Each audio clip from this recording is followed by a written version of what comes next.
같이 기도드리겠습니다. 거룩하시고 자비로우신 하늘에 계신 우리 아버지 하나님, 오늘도 저희 발걸음 이 교당에 오게 해주셔서 하나님의 증거되는 모든 말씀을 배울 수 있도록 해주심을 감사드립니다. 오늘도 하나님 말씀을 대할 때 우리 마음 참으로 간절한 마음을 갖게 해주시고 어린아이 같은 심령으로 하나님 모든 말씀을 잘 듣고 또 이해할 수 있도록 해주시기를 간절히 원합니다. 참으로 이번 한 주간 기한이 내 인생의 가장 중요한 시간이 되게 해주셔서 하나님과 올바른 관계를 맺고 영원하신 하나님이 귀한 자녀가 될 수 있도록 거듭나셨도록 해주셔서 오늘도 말씀 증거될 때 주 성령께서만 함께 해주시고 악한 자 마귀가 조금 더 틈타지 않도록 지켜주시옵소서. 이 한 시간 온전히 주님께 맡기며 저희를 사랑하시는 예수님 이름으로 기도 올렸습니다. 아멘.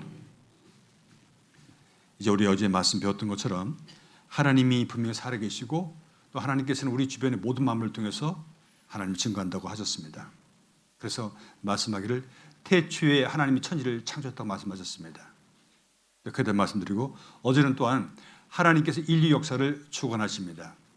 맨 처음에 만든 사람이 아담이라 말했습니다. 그 아담이 살 곳이 바로 가장 아름다운 땅 동방 에덴에 살게 하셨다고 했습니다.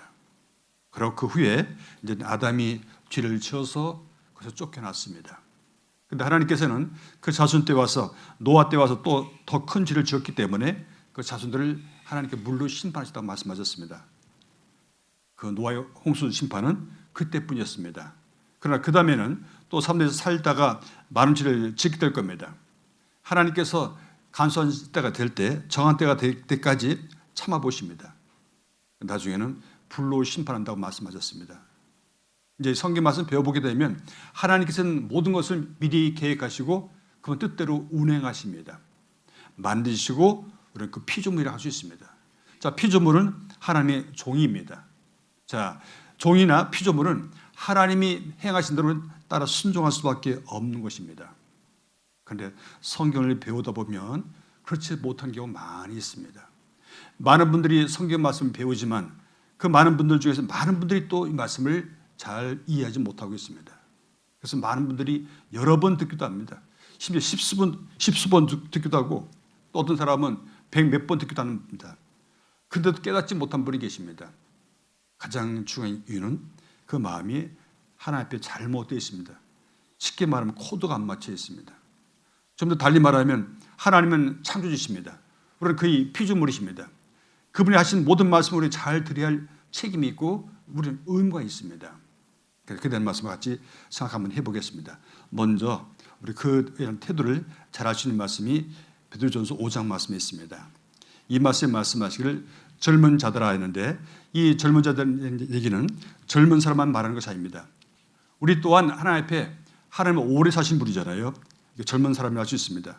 그런데 젊은 사람들과 나이 든 사람을 말하는 건데 여기서 말씀 장로란 얘기는 나이 많으신 분을 말합니다. 교회 안에서 나이 많이 드셔서 이제 여러 성도들을 치유할 수 있는 그런 말씀도 있고 그 능력 있는 분들을 장로로 세우고 있습니다. 그래서 젊은 사람들은 장로들에게 순복하라고 했습니다. 이 순복이라는 말씀은 순순히 복종하는 겁니다. 다 서로 겸손으로 허리를 동이라. 하나님이 교만한 자를 대적하시되 겸손한 자들에게는 은혜를 주시느니라. 그러므로 하나님이 능하신 손 아래서 겸손하라. 때가 되면 너희를 높이시리라. 자, 아까 말씀한 것처럼 이 교회 안에도 젊은 사람이 있는가 하면 나이 많으신 분이 계십니다. 그런데 하나님께서는 나이가 정말 많으신 분이잖아요. 왜냐하면 그분은 영원 전부터 계신 분입니다. 나이도 말했자면 그분 나이가 얼마나 많은지 모릅니다. 이 강단 안에도 나이 많으신 분이 말씀하시면 젊은 사람 어떻습니까? 그 말씀을 잘 들으려 합니다. 이 세상 모든 만물을 지으신 분이고 또 가장 경륜이 풍부하시고 지혜가 풍부하신 하나님이십니다. 그분은 하나님께서 말씀하십니다. 그럼 우리 어찌 되냐면 이 말씀인 것처럼 겸손을 허리를 동이라 말씀했습니다. 다른 말로 하면 겸손한 자세를 가질 말씀입니다. 겸손한 자들에게 은혜를 주신다고 말씀하셨습니다. 그런데 하나님께서 때가 되면 너희를 높인다고 말씀하셨습니다. 하나님께서는 이 세상에 살아있는 우리 모두에게는 이제 우리 종이라고 말씀하시고 우리 피조물이라고 말씀하셨습니다. 그는 주인에게 절대 복종해야 되는 겁니다. 그럼 때가 되면 장차 우리에게 하나님께서 마치 예수님에게 행하신 것처럼 우리도 높은 영광을 받게 해줄 겁니다. 예수님께서는 하나님과 동일하신 분입니다. 그런데 이 땅에 오셔서 아주 낮아지셨습니다. 심지어 사람의 종으로 오시기까지 하셨습니다. 그러나 그분께서는 우리를 참으로 섬겨주셨습니다. 그런데 하나님께서 예수님이 그 모습을 보고 나서 나중에 그를 가장 높이셨다고 말씀하셨습니다. 잠언 18장에도 보면 사람이 마음이 교만은 멸망의 선봉이요 겸손은 존귀의 앞잡이라는 말씀했습니다. 그것은 이 세상에도 마찬가지입니다. 교만한 마음을 갖게 되면 멸망의 선봉이라고, 다른 말로 하면 멸망을 당한다는 말입니다. 그런가 하면 겸손한 사람은 존귀의 앞잡이라고 말했습니다. 이 겸손한 것은 알면서도 다른 사람에게 양보하는 겁니다. 모르는 것처럼 하시는 겁니다. 그런 말 있잖아요. 빈 수레가 어떻다고요? 더 요란한 법입니다. 근데 잔뜩 술이 싫으면 소리도 안 나잖아요. 마치 말이 많은 사람이 있습니다. 다 아는 것 좀 말하는 사람이 있습니다. 사실 다 아는 사람은 말하지 않죠.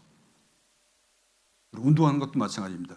정말 이 태권도를 얘기하면 태권도 잘하는 사람은 함부로 몸을 올리지 않습니다. 잘못 자기가 주먹을 날리면, 발을 차면 상대편이 아주 급수를 찰 수 있기 때문에 아주 조심하잖아요. 오히려 얻어맞습니다. 모르는 것처럼 행합니다. 그건 겸손한 사람의 태도라고 할 수 있습니다. 그런데 또 이제 말씀드리겠습니다. 어제 말씀할 때 하나님께서 이 노아 홍수 사건이 끝나고 나면서 이 하늘 위에 무지개를 띄웠다고 말씀하셨습니다. 하나님께서 다시는 이 땅을 홍수로 심판하지 않겠다고 말씀하셨습니다. 그래서 언약이라는 말씀은 자그마치 창세기 9장에 7번 말씀하셨습니다.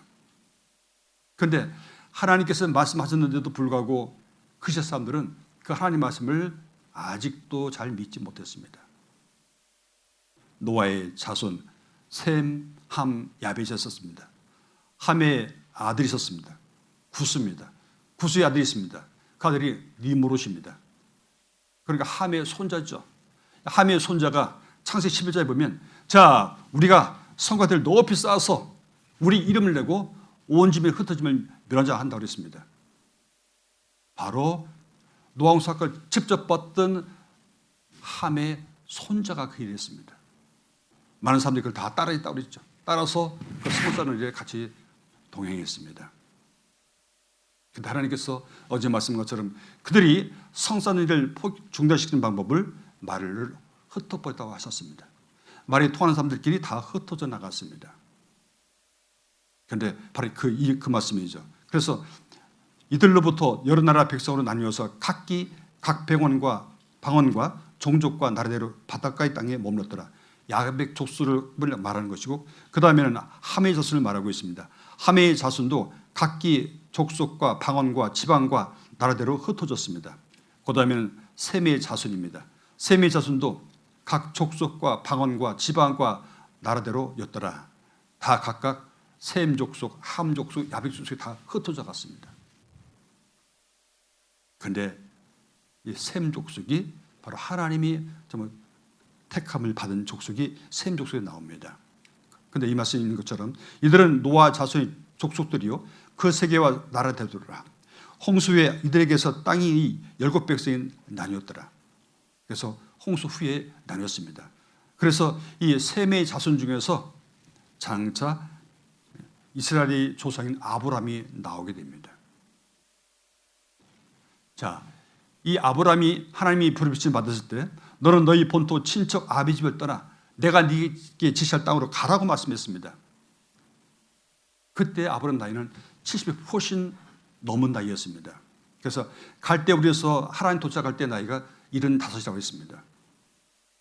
그리고 결국은 이 하란에서 그 아비 데라가 죽고 나면서 지금 하나님께서 말씀은 가나안 땅으로 오게 됐습니다.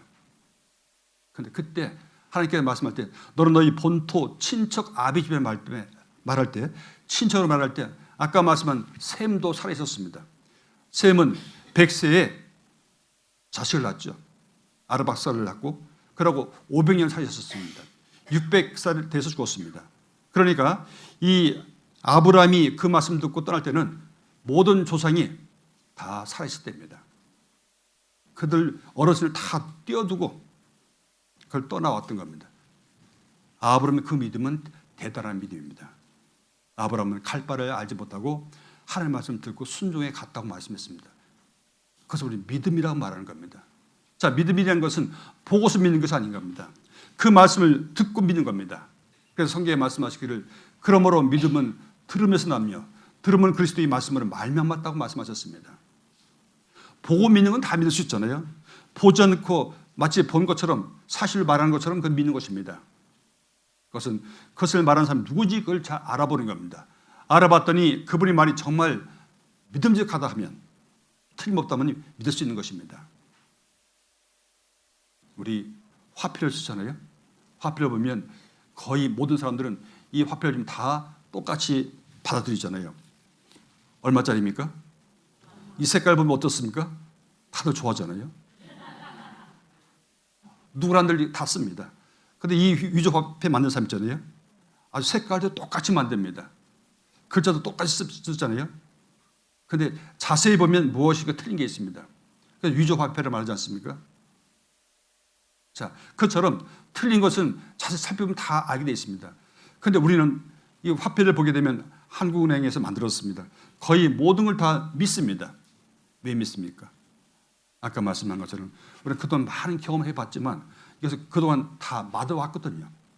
그래서 전혀 모르는 사람이 줘도 5만 원 인정하고 받습니다. 그것도 한두 푼이 아니잖아요. 몇백만 원, 몇천만 원, 몇 억도 받고 있습니다. 왜? 그동안 수많은 경험했을 때 다 믿어졌잖아요. 그처럼 믿는 것은 바로 그렇게 말하는 겁니다. 처음엔 몰랐지만 이게 5만 원권이고 5만 원만큼 물건 살 수 있었고 대가를 칠 수 있었습니다. 믿음도 마찬가지입니다. 처음에는 믿지 않았지만 계속 증거될 말씀을 통해 보니까 정말 틀림없잖아요. 그래서 계속 쌓이면서 우리 마음에 변화가 생기게 되어 있습니다. 그래서 하나님께서 우리를 그렇게 도와주십니다. 그리고 아브라함에게 말씀하셨습니다. 아까 말씀한 것처럼 너는 너희 본토 친척 아비 집을 떠나라 말씀하셨죠. 그리고 아브라함에게 뭐라고 말씀하셨냐면 하나님께서 말씀하셨죠. 그 족속에 말하기를 나 여호와가 말하노라 너희는 나의 증인 나의 종으로 택함을 입었나니. 그래서 이건 먼저 이스라엘 백성을 말하는 겁니다. 이스라엘 백성 너희는 나의 증인이라고 말씀하셨어요. 하나님의 증인입니다. 성경에는 여호와의 증인이라고 말씀하거든요. 자, 성경의 말씀은 여호와의 증인은 이스라엘 사람 말합니다. 그런데 지금 이스라엘 사람 아닌 사람들이 우리나라에도 보면 종종 하나님 증인하는 사람 있잖아요. 여호와 증인하는 사람 있잖아요. 그들은 이 성경 말씀에 의하면 잘못된 사람들입니다. 자, 증인이라는 얘기는 직접 그 현재가 없었지만 다른 사람이 설명할 수 있는 겁니다. 내가 봤더니 그때 누가 말했고 그 말 다음에 어떤 사람 어떤 행동을 보였고 또 그래서 어떤 결과가 있었다는 걸 다 지켜본 사람이 그걸 설명해 준 사람입니다. 그게 바로 증인인 겁니다. 자, 이스라엘 백성이 바로 하나님의 증인이라는 말씀을 했었습니다. 그러니까 오늘 말씀을 배워보면서 이스라엘 백성이 얼마큼 놀랍게 하나님 증거하는지 우리는 한번 배워볼 겁니다. 저는 처음에 이 말씀 들었을 때 그동안 오랜 시간 동안에 하나님이 계신지 궁금했습니다. 그래서 여러 곳에 기웃거리게 됐었습니다. 그런데 셋째 날 말씀 드리면서 제가 완전히 넘어갔습니다. 왜? 저도 이스라엘 백성에 대해서 유대인에 대해서 굉장히 관심이 많았거든요. 그런데 제가 본 여러 책을 보니까 유대인들은 무엇인가 특별하거든요. 그 특별한 이유를 잘 몰랐었는데 성경을 배워보니까 정말 그것을 너무 확실히 알 수 있었습니다. 자, 이 말씀에 보면 하나님께서는 이 아프리카가 있고 이 아시아가 있잖아요. 그 유럽이 있고 이 중간에 있습니다. 여기 지중해라는 곳이 있잖아요. 이쪽에 보면 이거 이 표시한 곳이 바로 이스라엘입니다.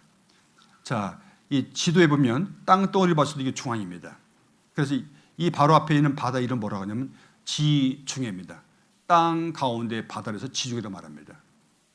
이스라엘은 땅 가운데뿐 아니라 하나님이 보신 역사의 가운데이기도 합니다. 성경에 보면 그래서 항상 세상 중앙이라는 말을 많이 하고 있습니다. 이스라엘을 말합니다. 이스라엘은 지금도 참 적은 나라입니다. 이것은 이스라엘 국기 다윗기입니다. 그런데 이스라엘 땅이 얼마나 적었냐면 이게 이스라엘 땅인데 이것은 2425평방킬로미터입니다. 그런데 강원도보다 조금 클 정도입니다. 아주 적은 나라입니다. 하나님께서 근데 이스라엘 사람 중에서 하나님이 여호와의 증인이라고 말씀하셨으니까 한번 살펴보겠습니다. 자, 이 말씀이 있습니다. 하나님께서 하신 말씀에 같이 한번 읽어보겠습니다. 보라, 내가 오늘날 생명과 복과 사망과 화를 네 앞에 두었노니. 자, 하나님께서 항상 우리 앞에 뭐가 있다고요?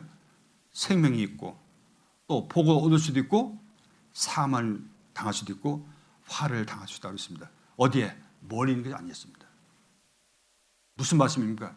우리 매 순간마다 선택하는 겁니다. 매 순간마다 선택하는 겁니다. 그런데 이 내용을 자세히 볼 수 있는 한 민족이 있습니다. 그 민족이 바로 이스라엘 민족입니다.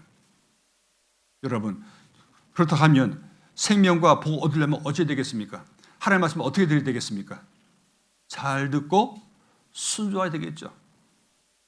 그렇지 못하면 사망과 화를 당하는 겁니다. 자, 잘 듣고 순종한다는 말은 무슨 말이겠습니까? 얼마큼 순종하는 걸 말하는 겁니까? 완전히 100% 순종하는 걸 말하는 겁니다. 자, 이 컵에 유리잔에 제가 이렇게 물이 담겨 있습니다만은 이 구멍이 몇 개 뚫리면 물이 새겠습니까? 한 개만 뚫려도 물이 새잖아요. 그것처럼 순종한다는 것은 100% 순종하는 걸 말하는 겁니다. 사람들 보면 대충 순종하잖아요. 아브라함도 그랬습니다. 선악을 알게 한 나무 열매를 따먹지 말라고 그랬거든요. 그러니까 한 말씀 어겼습니다. 한 말씀 어긴 것 때문에 아담은 에덴 동산에서 쫓겨났잖아요. 지키려면 철저히 지키는 겁니다. 그래서 이 말씀 보면 하나님께서 우리에게 완전히 생명을 얻을 수 있고 복을 얻을 수 있는 말씀이 바로 하나님 말씀이거든요. 여러분, 복 받는 사람 우리 참 좋아하잖아요. 저 어릴 때 보니까 참 복자가 많이 써 있어요. 집 대문에 보면 거기도 복자 써 있잖아요. 그뿐 아닙니다. 집에 들었으면 어떻습니까? 야, 밖으로 뚜껑에 또 밥 숟가락에 또 이불 보에도 또 베개에도 또 주방에서 쓰는 조리 있잖아요. 무슨 조리? 복조리라고 합니다. 그렇게 복을 참 좋아하지만 복 받습니까? 그래서 복 받는 게 아니거든요. 복 받으려면 복 받을 일을 해야 되잖아요. 자, 이 말씀인 것처럼 생명과 복과 사망과 화를 주실 수 있는 분이 바로 하나님이시죠. 그분께서 천재 모든 만물을 지으신 분이고 가장 위대하신 분이고 가장 높으신 분입니다. 모든 왕 중의 왕이시고 모든 신 중의 신이시거든요. 그분만이 생명을 주실 수 있고 복을 줄 수 있는 분입니다. 그래서 우리는 그분 말씀을 잘 들어보시는 겁니다. 그럼 여러분에게는 확실히 그런 축복을 얻을 수 있습니다. 신명기 8장 18절에 말씀하시기를 네 하나님이 여호와를 기억하라. 그가 네게 재물 얻을 능을 주셨습니다. 다른 말로 하면 하나님께서 이스라엘 백성에 뭘 줬다고요? 돈을 많이 벌 수 있도록 해줬다는 얘기입니다. 여러분 그런 말 있잖아요. 조그만 부자는 열심히 일만 하면 됩니다. 근데 큰 부자는 어디서 낸다고? 하늘에서 낸다고 하잖아요. 이스라엘 백성이 그렇습니다. 참 이 말씀이 우리 시대는 더욱 확실히 믿어집니다. 역사를 봐도 마찬가지입니다. 이스라엘 백성들은 돈 벌 수 있는 능력이 있거든요. 자, 그러니까 몇 가지를 설명 한번 드리겠습니다. 이 숫자 1, 2, 3, 4, 5라고 하잖아요. 자, 우리가 이렇게 읽는데 이걸 무슨 숫자라고 하죠? 아라비아 숫자라고 합니다. 아라비아 숫자라는 얘기는 아라비아 사람들이 만든 숫자입니다. 그런데 여기서 한번 더 우리 생각해 볼 것이 있습니다. 그러면 이것을 왜 1이라고 하고 이걸 왜 2라고 하고 왜 3이라 할까요? 그거야 그렇게 부르자고 하니까 불렀지. 그러지 않습니까? 예, 맞습니다. 근데 왜 1이라고 하고 왜 2라고 했을까요? 무조건? 아닙니다. 뜻이 다 있습니다. 자, 아까 제가 바벨탑 얘기했잖아요. 한문을 보게 되면 참 그것도 재미있습니다. 자, 탑이라는 거 뭔지 아시죠? 이렇게 쓰잖아요. 이게 탑입니다. 이 탑을 잘 보게 되면 이스라엘 사람이 이스라엘 사람이 아니라 그때 당시에 노아홍수 끝나고 난 후 탑을 쌓던 그 모습을 상상할 수 있어요. 자, 더 이 분해 보면 흑토변이잖아요. 그리고 여기는 사람인이고 같이 모여서 같은 말을 하는 겁니다. 자, 사람이 한 가지 말을 하고 한 가지 어를 쓰는 겁니다. 이걸 합자로 하고 그 다음에 그 탑을 쌓는 어떻습니까? 탑 쌓을 때는 다 똑같이 명령하면 지시하면 다 따랐잖아요. 자, 벽돌 가져와, 물 가져와 하면 다 들었습니다. 다 똑같이 통했죠. 그래서 합자로 말하잖아요. 합자로 말하잖아요. 그런데 그 탑을 쌓다 어떻게 됐습니까? 하나님께서 탑을 쌓기를 막으셨잖아요. 오늘을 흩어버렸습니다. 그래서 어찌 됐다고요? 탑을 쌓다가 말았습니다. 그래서 그것이 뭐가 났다고요? 흙이 덮이게 됐고 그의 풀이 덮이게 됐습니다. 그래서 탑자로 말합니다. 이래서 탑이라고 하는 겁니다. 그러니까 다 뜻이 다 있거든요. 그처럼 이 1, 2, 3, 4 다 뜻이 있는 겁니다. 그러니까 무슨 뜻이냐면 1은 각이 하나입니다. 2는 각이 둘이고요. 3은 각이 3개입니다. 이런 식으로 해서 아라비아 숫자를 설명할 수 있습니다. 이렇게 설명하신 민족은 유대인뿐입니다. 아무도 설명 못합니다. 또 한 가지는 그들은 돈 벌 수 있는 능력을 주셨다고 말씀했습니다. 자, 그들을 보면 정말 돈 버는 데는 대단한 재주가 있습니다. 좀 능력이 있습니다. 자, 돈 놓고 돈 버는 건 누가 못하겠어요? 돈이 변변치 못한데도, 자본이 충분치 못한데도 어느새 큰 부자가 되어 있습니다. 그러니까 능력 하나님 주셨습니다. 어떤 능력을 주셨냐면 그들에게는 어떤 법칙이 있습니다. 이 법칙을 잘 응용할 수 있는 이 법칙을 아는 그런 지혜를 주셨습니다. 78대 22는 제가 성경 말씀 깨닫고 나서 처음 알았습니다. 그전에 몰랐거든요. 78대 22 법칙을 그들은 철저히 실천합니다. 그러면 돈 버는 겁니다. 자, 이게 무슨 말씀인지 아십니까? 쉽게 얘기하면 78명이 22원을 갖고 있습니다. 한 사람이 얼마 갖고 있습니까? 한 30원도 안 되잖아요. 그죠? 적은 겁니다. 거꾸로 말하면 22명이 78을 갖고 있습니다. 얼마 갖고 있습니까?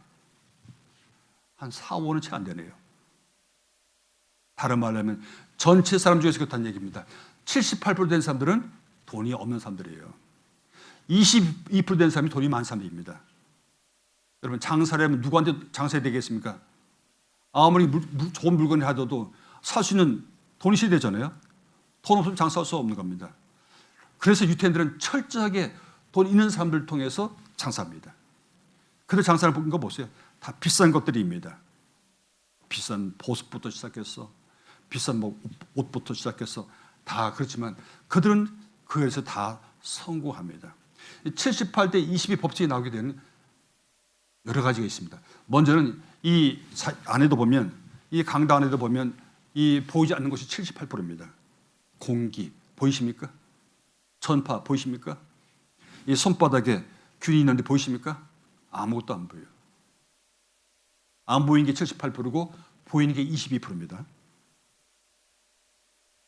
그리고 이 공기 중에 질소가 78%고 그가 21%의 산소와 또 기타의 공기입니다.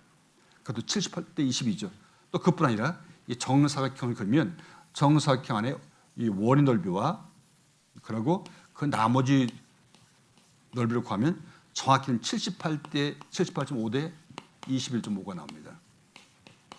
이게 다 78대 22라는 법칙에 응용하시는 겁니다.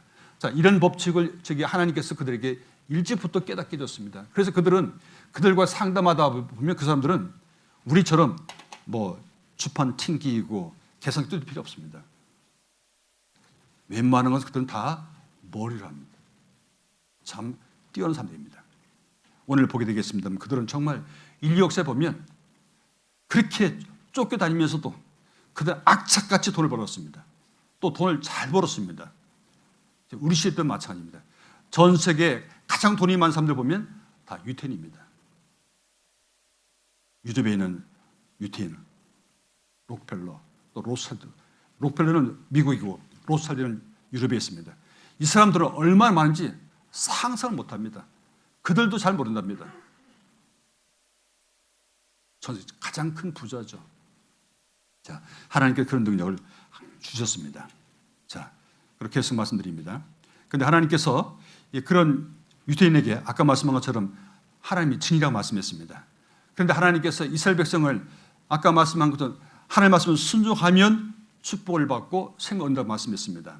그렇지 못하면 저주받는 겁니다. 또 그들은 결국은 나중에 징계를 당해서 축교됐었습니다. 이스라엘 역사에 보게 되면 그들이 하나님의 말씀을 듣고 복 받은 때보다는 그렇지 못한 역사가 훨씬 많았습니다. 그리고 예수님이 태어날 때는 그들에게는 로마의 통치를 받고 있었습니다. 더 멀리는 700년 전에, 가까이는 바로 그때 당시도 아수르에게, 또 바빌론에게, 또 그리스에게, 당연히 로마 제국에, 로마 제국은 그런다잖아요. 로마 제국은 모든 길은 다 로마로 통한다고 했습니다. 그만큼 전세 가장 강한 나라가 로마였습니다. 로마는 천년 제국이라 하잖아요. 그때 많은 고통을 받았습니다. 그때 예수께서 이 땅에 나셨다고 했습니다. 그래서 갈라디아서 4장 4절 보면 때가 참에 하나님 정하신 때를 말합니다. 하나님이 그 아들을 보내사 여자에게서 나게 하시고 율법 아래 나게 하셨다고 했는데, 하나님께서 여자에게서 나게 했다는 얘기는 당연한 말이잖아요. 여자한테 태어난 건데, 그런데 이것은 이런 뜻이 있는 겁니다. 하나님께서 여자에게 임신시켜서 나게 하신 분입니다. 모든 짐승도 마찬가지고 식물도 마찬가지입니다. 암술과 수술이, 암컷과 수컷이 같이 교미해지만이 자손을 퍼치는 겁니다. 그런데 예수님은 마리아는 여인에게 하나님께서 임신시키셨습니다. 그래서 낳으신 분이 바로 예수님이시거든요. 이때가 바로 로마 시대거든요. 그런데 예수님 태어났을 때부터 이번 특별하게 태어났습니다. 예수님 태어나기 전에 미리 천사가 나와서 얘기했죠. 그 기쁜 소식을 알려줬습니다. 그리고 구약성에 보면 예수님이 이 땅에 오실 예언이 300개 넘습니다. 그런데 그 예언한 말씀 그대로 예수께서 땅에 오셨습니다. 오셔서 예수님께서는 요한복음 2장에 보면 그런 말씀 나옵니다. 제일 첫 번째 이 땅에 오셔서 행한 기적이 있습니다. 그 기적이 무엇이냐면, 이스라엘 사람들은 다른 집에 방문하게 되면, 옛날에는 거기는 지금도 해양성 기후입니다. 그러다 보니까 아주 덥습니다. 먼지가 많습니다. 지금이야 아스팔트 콘크리트 하지만 그때는 그런 게 없었잖아요. 그러다 보니 거의 흙길입니다. 먼지가 많이 일죠. 그러다 신 같은 거, 의복도 지금 같지 않았잖아요. 거의 맨발이고, 아니면 간단하게 우리 스리퍼처럼 그렇게 신었던 신들이었습니다. 그러다 보니까 많은 먼지들이 묻어나죠. 그래서 어느 집에 가게 되면 그 집 하인이 제일 먼저 할 일인 그 집에 온 손님의 손과 발을 씻겨주는 겁니다. 예수께서 혼인잔치에 초청받았는데 마침 그 집에 술이 떨어졌습니다. 그 어머니 마리아가 말씀하시니까 예수님께서 술을 만들어줬습니다. 큰 돌 항아리 있었는데 이 돌 항아리 6개에다가 하인들에게 말했습니다. 자, 이 항아리에다 다 물 갖다 부으라고 했습니다. 6개 항아리에 다 물을 갖다 부었습니다. 물을 갖다 부고 이제 뭐라고 하냐면 그 항아리 속에 있는 물을 퍼서 갖다 주라고 말했습니다. 그런데 이 물이 무엇이 됐다고요? 포도주가 됐습니다. 자, 여러분, 포도주가 되려면 포도가 필요하잖아요. 또 포도가 이기려면 포도나무에서 그냥 생기는 거 아니잖아요. 포도나무에서 포도 이기려면 시간이 지나면 됩니다. 시간이 지나면 모든 포도 다 쓰는 거 아니잖아요. 잘 익은 포도만 갖다 오야 되잖아요. 잘 익은 포도를 따서 이제 쟁이 되는 겁니다. 그럼 시간이 꽤 들어가야 됩니다. 근데 물이 즉시 포도주가 됐어요. 다른 말로 하면 시간이 필요 없는 겁니다. 또 그분에 무엇이 필요 없습니까? 포도는 물질조차 필요 없는 거예요. 포도도 없어도 돼. 여러분, 또 이 6항아리에 들어가려면 얼마만 포도가 필요하겠습니까? 그럼 포도를 재배하려면 큰 밭이 있어야 되지 않겠어요? 그러니까 시간과 공간과 다 물질 다 초월하신 분입니다. 다른 말로 하면 그분이 누구라고 하냐면 그분이 바로 하나님이라는 뜻이거든요. 예수님 바로 하나님이거든요. 예수님께서 이 처음 기적을 행하시다 했는데 그것이 예수님이 행하신 처음 기적입니다. 물로 포도주 만든 사건은 아주 놀라운 겁니다. 잔치가 한참 무리가 갔는데 손님이 계속 오는데 술이 없어졌어요. 술이 떨어졌어요. 아니, 큰 낭패지 않습니까? 그때 예수께서 물이 된 포도 갖다 줬는데 사람들이 뭐라 하냐면, 야, 세상에 이런 포도주 어디 있어? 너무너무 맛있는 겁니다. 여태까지 그 집에서 먹은 포도주보다 훨씬 더 맛있었죠. 음식을 나눠주는 과방장이 불러서 주인에게 물어봤습니다. 어쩐 영문이냐? 어떻게 지금 술이 더 맛있냐 물어봤습니다. 그 주인도 그 뜻을 몰랐습니다. 물던 하이만 알았다고 그랬습니다. 여러분, 이게 놀라운 일입니다. 자, 어릴 적에 예수께서 공생의 활동을 30세 시작했는데 그때부터 예수께서 많은 이적을 행했습니다. 많은 이적을 행해서 심지어는 출렁이는 바다 위를 걷기도 하고 또 배를 타고 갔는데 갑자기 파도를 친 바람에 물이 계속 불어오는 겁니다. 배째를 쳐서 물이 차오르고 있습니다. 예수께서 쿨쿨 춤을 추셨군요. 하마터면 제자들 생각에는 물에 빠져 죽게 생겼습니다. 그들은 무서워서 예수님 흔들어 깨웠습니다. 일어나자마자 예수께서 제자를 나무랬습니다. 왜 무서웠느냐? 왜 두려냐 하였습니다. 제자들은 계속 배에 물이 차오르기 때문에 배가 가라앉을까 싶어서 두려워하고 있었는데 걱정하고 있었는데 예수께서 체험하셨습니다. 예수께서 말씀 한마디 하셨습니다. 바람아 고여라. 자, 물결 찬다라는 말씀했습니다. 말씀 한마디에 곧 잔잔해지고 고요해졌습니다. 그들은 그랬죠. 이분이 누기에 바람과 바다라도 순종하고 그랬습니다. 예수께서는 바로 하나님이십니다. 또 그분이 또 많은 말씀하셨죠. 마태복음 5장, 6장, 7장의 말씀은 산상수훈이라고 말씀합니다. 산에서 말씀하셨어요. 그러니까 모든 말씀을 다 마치시고 나서 이 말씀인 것처럼 예수께서 이 말씀을 마치심에 5장, 6장, 7장 말씀을 마치셨습니다. 그랬더니 제자들이 무리들이 그 가르치심에 놀라니 이는 그 가르치시는 것이 권세 있는 자와 같고 저희 서기관들과 같이 아니함이라. 예수님이 가르치는 것이 너무너무 놀란 겁니다. 그동안 그들이 서기관들에게 율법사들에게 그들 주변에서 선생들이 배웠지만 그 어떤 선생에게도 못 들어본 말씀입니다. 그게 쉽게 그러니까 자세하게 알아듣게 좋게 설명해 주신 겁니다. 그런데 지금 뭐라고 해요? 그 가르치는 것이 권세인자와 같다고 하잖아요. 어떤 권세를 말하겠습니까? 하나님이 이 땅에 사람 모습 오신 분이 바로 예수님이었거든요. 그분께서 하나님 말씀을 설명해 주는 겁니다. 얼마나 확신 있게 설명하겠습니까? 직접 본 것처럼, 직접 아는 것처럼 설명하지 않겠습니까? 그들은 너무너무 놀랐습니다. 그래서 그들은 야, 이분이야말로 심지어 그런 일이 있었죠. 5천 명이 굶주려 있었는데 예수께서 모든 사람 다 잔디밭에 앉으라고 그랬습니다. 예수께서 하늘로서 축사하셨습니다. 떡 5덩이와 물고기 2마리로 5천 명을 먹이셨습니다. 성경에서 말씀할 때 사람 숫자를 말할 때 항상 남자만 셉니다. 20살 넘으면 남자만 셉니다. 그러니까 여자와 어린아이까지 합하면 10,000명 훨씬 넘을 겁니다. 그 말씀을 실컷 먹고 남은 것이 12광주에 가득가득 채웠다고 그랬습니다. 그것을 보자 이 유대인들은 정말 놀랐습니다. 자, 이분이야말로 바로 우리나라 사람들을 이 로마의 압제에서 우리를 해방시켜줄 그 사람이 맞는가 보다. 그러면서 예수님에 대해서 큰 기대를 했습니다. 그래서 예수님을 불러서 왕을 삼으려 했는데 예수께서 피하셨다고 그랬습니다. 여러 번 예수님 그런 모습 보였습니다. 그들은 여러 번 예수님을 시험했습니다.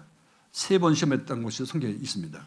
그때마다 예수님께서 왕을 피했습니다. 그들은 그 모습을 보고 나서 너무 큰 실망을 했습니다. 우리를 압제받는 로마에서 구해줄 메시아를 보냈는데 이 사람은 그런 사람이 아닌가 보다. 근데 어떻게 하나님 이름을 가지고 그러냐? 어떻게 하나님 이름을 해서 그런 능력을 나타낼 수 있냐? 그러면서 이 사람을 거지라 하면서 예수님을 송사하고 죽여달라고 했던 겁니다. 그래서 이 말씀 보면 예수님을 빌라도 총독 앞에 끌고 와서 하는 말씀이 있습니다. 누가복음 23장 1절에서 2절 말씀 보면 예수님에 대해서 이런 제목을 갖고 송사했습니다. 자, 우리가 이 사람을 보매 우리 백성을 미혹하고 제일 첫 번째는 백성을 미혹합니다. 미혹이 뭡니까? 잘못된 길을 끌고 가는 겁니다. 백성 미혹했다고 하고, 두 번째는 가이사에게, 가이사는 황제를 말합니다. 가이사 황제에게 세금 바치는 것을 금했다고 그랬습니다. 예수께서는 그렇게 말씀하지 않습니다.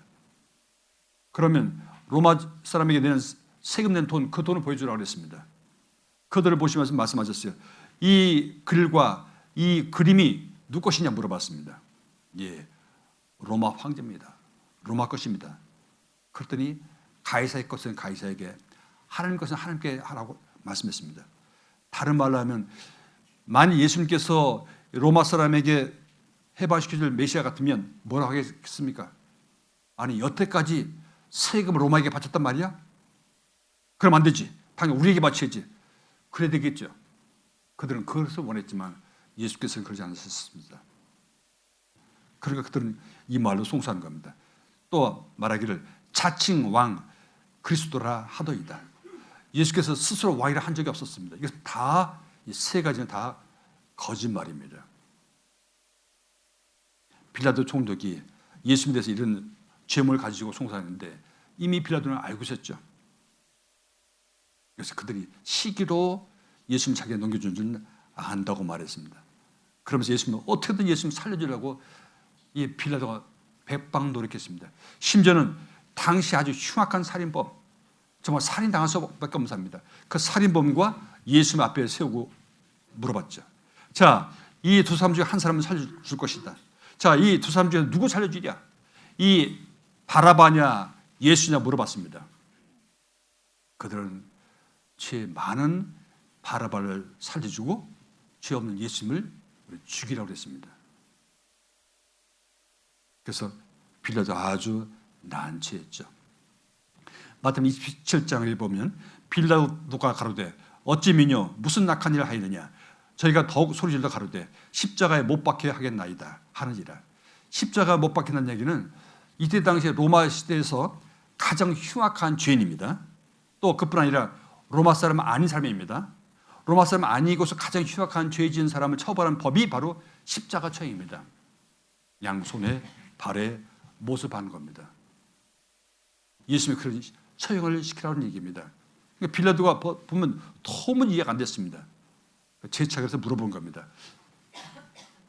그들 계속 외치니까 24절에 보면 빌라도가 아무 희염도 없이 여러 방법으로 예수님을 살려주려 했지만 어떤 것도 효과 없었습니다. 아무 희염도 없이 도리어 밀란다는 걸 보고 물을 가져다가 무리 앞에서 손을 씻으며 가로되 그들은 예수를 십자가 처형 안 시키면 우리 대모할 것 같은 그런 기세였습니다. 빌라도가 그래서 물러났죠. 그러면서 말하기를 물을 가져오라고 하고서 그 물에서 손을 씻었습니다. 손 씻으면서 이 말을 했죠. 자, 이 사람의 피에 대하여 예수의 피에 대하여 나는 무죄하니 너희가 당하라. 자, 죄 없는 사람을 죽이는 겁니다. 그건 살인죄잖아요. 이 죄값을 너희가 당하라 그랬습니다. 그 말 듣고 백성 뭐라 했습니까? 그 밑에 말했어요. 같이 한번 읽어보겠습니다. 백성이 다 대답하여 가로되 그 피를 우리와 우리 자손에게 돌릴저다 하거늘. 백성이 어떻게 대답했다고? 다. 이건 정말 놀라운 말씀이에요. 다. 모두 다 대답했습니다. 그 중에는 예수님 제자들이 있었고 또 그 중에는 아까 말씀한 것처럼 물고기 2마리와 떡 5개로 5천명 먹일 때 그저 있어서 얻어먹은 사람도 있을 겁니다. 아까 우리 찬송도 했었잖아요. 달리다금 일어나라 걸으라고 했습니다. 자, 그럼 예수님께서 소경된 사람, 안진병 된 사람, 중풍병 걸린 사람, 문둥병 걸린 사람 많은 사람을 살려줬습니다. 그런데 그 속에 있었을 겁니다. 근데 뭐라고요? 다 대답했다고 했습니다. 어떻게 하라고요? 그 피를 우리와 우리 자손에게 돌릴지어다. 다른 말로 하면 그래요. 예수 죽인 죄값, 그 피값을 우리가 받으라고요? 당신 안 받고 우리가 받으라고요? 좋습니다. 그 피값을 우리도 받을 것이고 그래도 모자라면 우리 자손이 받겠다는 얘기였습니다. 여러분, 이게 얼마나 무슨 말인지 모릅니다. 여러분, 예수님 피값을 우리도 받을 것이고 우리 자손도 대대로 받겠다는 얘기입니다. 여러분, 성경에 보면 그런 말씀이 있습니다. 민수기 14절에 보면 이 정탐꾼이 정탐하고 왔습니다. 정탐하고 와서 젖과 꿀이 흐르는 가나안 땅이라고 말했는데 그 땅 아주 악평하면서 백성 앞에 얘기했습니다. 하나님께 나중에 그 말 답했죠. 너희가 한 말을 내게 들은 대로 너희에게 다 행한다고 말씀했어요. 하나님께서 여러분이 하신 그 모든 말 다 듣고 있습니다. 다 듣고 있으면서 뭐라 하냐면 내가 네게 한 말로 너를 심판한다고 말했습니다. 그 말한다고 한다고 했습니다. 그래서 여러분 참 놀라운 것은 그래서 이 말한 것 때문에 예수께서 십자가 달려 돌아가셨지만 그 예수님을 죽인 그들은 나중에 로마 병사가 쳐들어와서 무자비하게 죽임당했습니다. 당시 예루살렘 손 안에 있는 사람들이 죽임당했는데 특히 성전 안에 많이 피했었습니다. 그 사람들이 얼마나 많은 사람이 피했는지 모릅니다. 성 안에 사람들이 나중에 죽을 때 보니까 피가 얼마나 많은지 이 무릎까지 피가 찼다고 그랬습니다. 그리고 9만 7천 명이 포로 끌려갔고요. 110만 명이 죽임당했습니다. 그리고 대대로 그들은 죽임을 당해왔습니다. 최근까지 죽임 당해왔죠. 자, 이것을 보면 이스라엘 가보면 볼 수 있습니다. 빌라도 이름이 써있는 이 바위가 있습니다. 실제 인물이라는 뜻입니다. 잠깐 5분만 쉬었다가 그다음 말씀 전해드리겠습니다. 5분만 쉬겠습니다.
자, 앉아 계신 분은 몸 좀 풀겠습니다. 자, 손끝까지 먼저 털겠습니다. 자, 힘 빼시고요. 한번 털어보겠습니다. 잘 털어보겠습니다. 우리 손이요 참 중요하잖아요. 계속 말씀한 것처럼 손발만 잘 털어도 피순환에 큰 도움이 됩니다. 사람 항상 서 있기 때문에 누워서 하시면 훨씬 더 도움이 많이 됩니다. 자, 이제는 자, 손을 쭉 뒤로 뻗어 보겠습니다.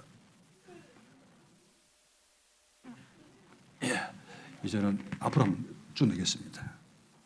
다시 위로 올리시고요. 왼쪽으로 한번 해보겠습니다. 자, 오른쪽 한번 해보겠습니다. 자, 이제는 손 내리시고요. 목을 한번 돌려보겠습니다. 왼쪽에서 오른쪽으로 돌리겠습니다. 어깨는 잠깐 들어주면 좋습니다. 왼쪽 오른쪽으로, 왼쪽에서 오른쪽으로, 셋, 넷, 다섯. 반대로 오른쪽에서 왼쪽입니다. 둘, 셋, 넷, 다섯. 손도 돌려보겠습니다. 자, 앞에 뒤로.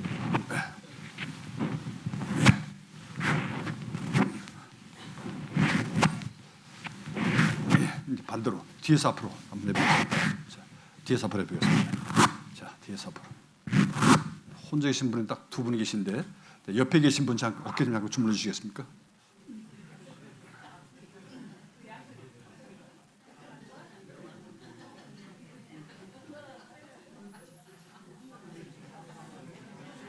예, 한번 두드려 주시세요, 한번.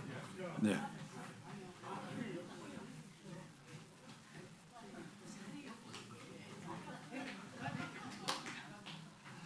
예, 됐습니다. 자, 어제 말씀한 것처럼 자, 우리 손뼉 치겠습니다. 자, 오늘 손뼉만 치겠습니다. 자, 속도만 더 주겠습니다. 자, 10km, 20km, 30km, 40km, 50km. 자, 이것을 눈을 한번 만져보시고요. 또 귀도 만져보시고요. 말씀했던 것처럼 손뼉만 잘 쳐도 몸에 많이 도움이 됩니다. 피선이 많이 됩니다. 많이 치면 빨갛잖아요. 피선이 잘 되거든요. 악수할 때 보면 힘이 하나도 없는 사람이 있습니다. 그분들은 안 좋거든요. 손아귀 힘이 세지만이 정말 기력이 강한 겁니다. 꼭 하시기 바라겠습니다. 자, 그럼 계속 이어서 말씀드리겠습니다. 자, 아까 말씀한 것처럼 이스라엘 백성들은 하나님께서 버리신 메시아를 십자가에 못 박겠습니다. 그런데 예수님 아까 말씀한 것처럼 아무 죄도 없는 분이었습니다. 그래서 빌라도 총독은 자기는 죄 없는 예수를 죽인 죄값을 자기는 안다 하겠다 그랬습니다. 좋다. 당신이 안 받겠거든 우리가 받겠다 그랬습니다. 우리와 우리 자손이 받겠다고 말했습니다. 제가 어제 그런 말씀 드렸잖아요. 노항수가 끝나고 난 후 하나님께서 노항수 사건을 통해서 우리 주신 교훈이 있다고 말씀했습니다. 하나님께서는 모든 죄는 반드시 심판하십니다. 아담이 하나님 말씀 불순종했습니다. 그 심판하셨기 때문에 아담에게 어떻습니까? 가죽을 지어 입혔지만 그리고 땅은 가시 엉겅퀴를 했습니다. 하와에게도 또 남편인 아담에게도 각각 저주를 했습니다. 그리고 에덴 동산에서 쫓아냈습니다. 그 후에 그 자손들은 점점 더 죄를 많이 지었잖아요. 그래서 노아 때 와서는 그들의 죄가 아주 관영했다 그랬습니다. 꽉 찼다 그랬습니다. 그래서 그들은 하나님께서 또 그들을 이 땅에서 다 쓸어버렸다고 하셨습니다. 물로 다 쓸어버렸습니다. 심판하셨습니다. 그들은 다 죽었습니다. 또 지금도 마찬가지입니다. 예수를 죽여달라고 했습니다. 예, 예수만 죽여주면 그 핏값을 우리와 우리 자손이 다 한다 했습니다. 더 큰 죄입니다. 감히 죄 없는 사람 죽여요? 그것도 보통 사람이겠습니까? 여러분, 제1차 세계대전은 오스트리아 황태자를 한 사람이 총을 쏴 죽였습니다. 그것 때문에 제1차 세계대전이 터졌던 겁니다. 누구에 따라서 달라지는 겁니다. 아무 죄 없는 하나님이 이 땅에 보내신 분입니다. 하나님 독생자시고 또 하나님 자신이기도 하거든요. 그분을 죽였습니다. 그 죄가 가벼운 죄겠습니까? 그래서 또 뭐라 했습니까? 예, 그 핏값을 우리도 당할 것이 우리 자손이 당한다 그랬습니다. 예, 그에 대해서 심판을 받았습니다. 그래서 예수님을 죽인 그 로마 때부터 시작해서 지금까지 계속 1948년 5월 14일 독립할 때까지 그들은 전 세계 가는 곳곳마다 거기서 죽임당하고 고통을 당했습니다. 전 처음에 참 이해가 안 됐거든요. 우리도 일제 식민지를 지냈잖아요. 그런데 로마 사람들을 보면 어디 가서든지 사람들에게 손가락질 당하고 돌을 던지고 침을 뱉고 했는데 아무 대응 못했다고 그랬습니다. 전 그런 책을 읽을 때만 참 이해가 안 됐었거든요. 성경을 배워보니까 이해가 됐습니다. 하나님께서는 그들이 가는 곳곳마다 이런 형벌이 있다고 말했습니다. 그 내용도 살펴보겠습니다. 누가복음 21장 20절부터 보면 미리 예수님께서 미리 말씀하셨습니다. 자, 예수님께서는 성경에 말씀하신 대로 이 땅에 오셨고 성경에 말씀하신 대로 붙잡혀서 십자가에 돌아가셨습니다. 그런데 그렇게 될 때 예수께서 그들에게 이 말 벌을 미리 말씀하셨어요. 너희가 예루살렘의 군대들에게, 이 군대들은 로마 사람에게 말하는 겁니다. 로마 군대들에 에워싸이는 걸 보거든 그 멸망이 가까운 줄 알라. 그때 유대에 있는 자들은 산으로 도망할지며 성내에 있는 자들은 나갈지며 촌에 있는 자들은 그리로 들어갈지어다.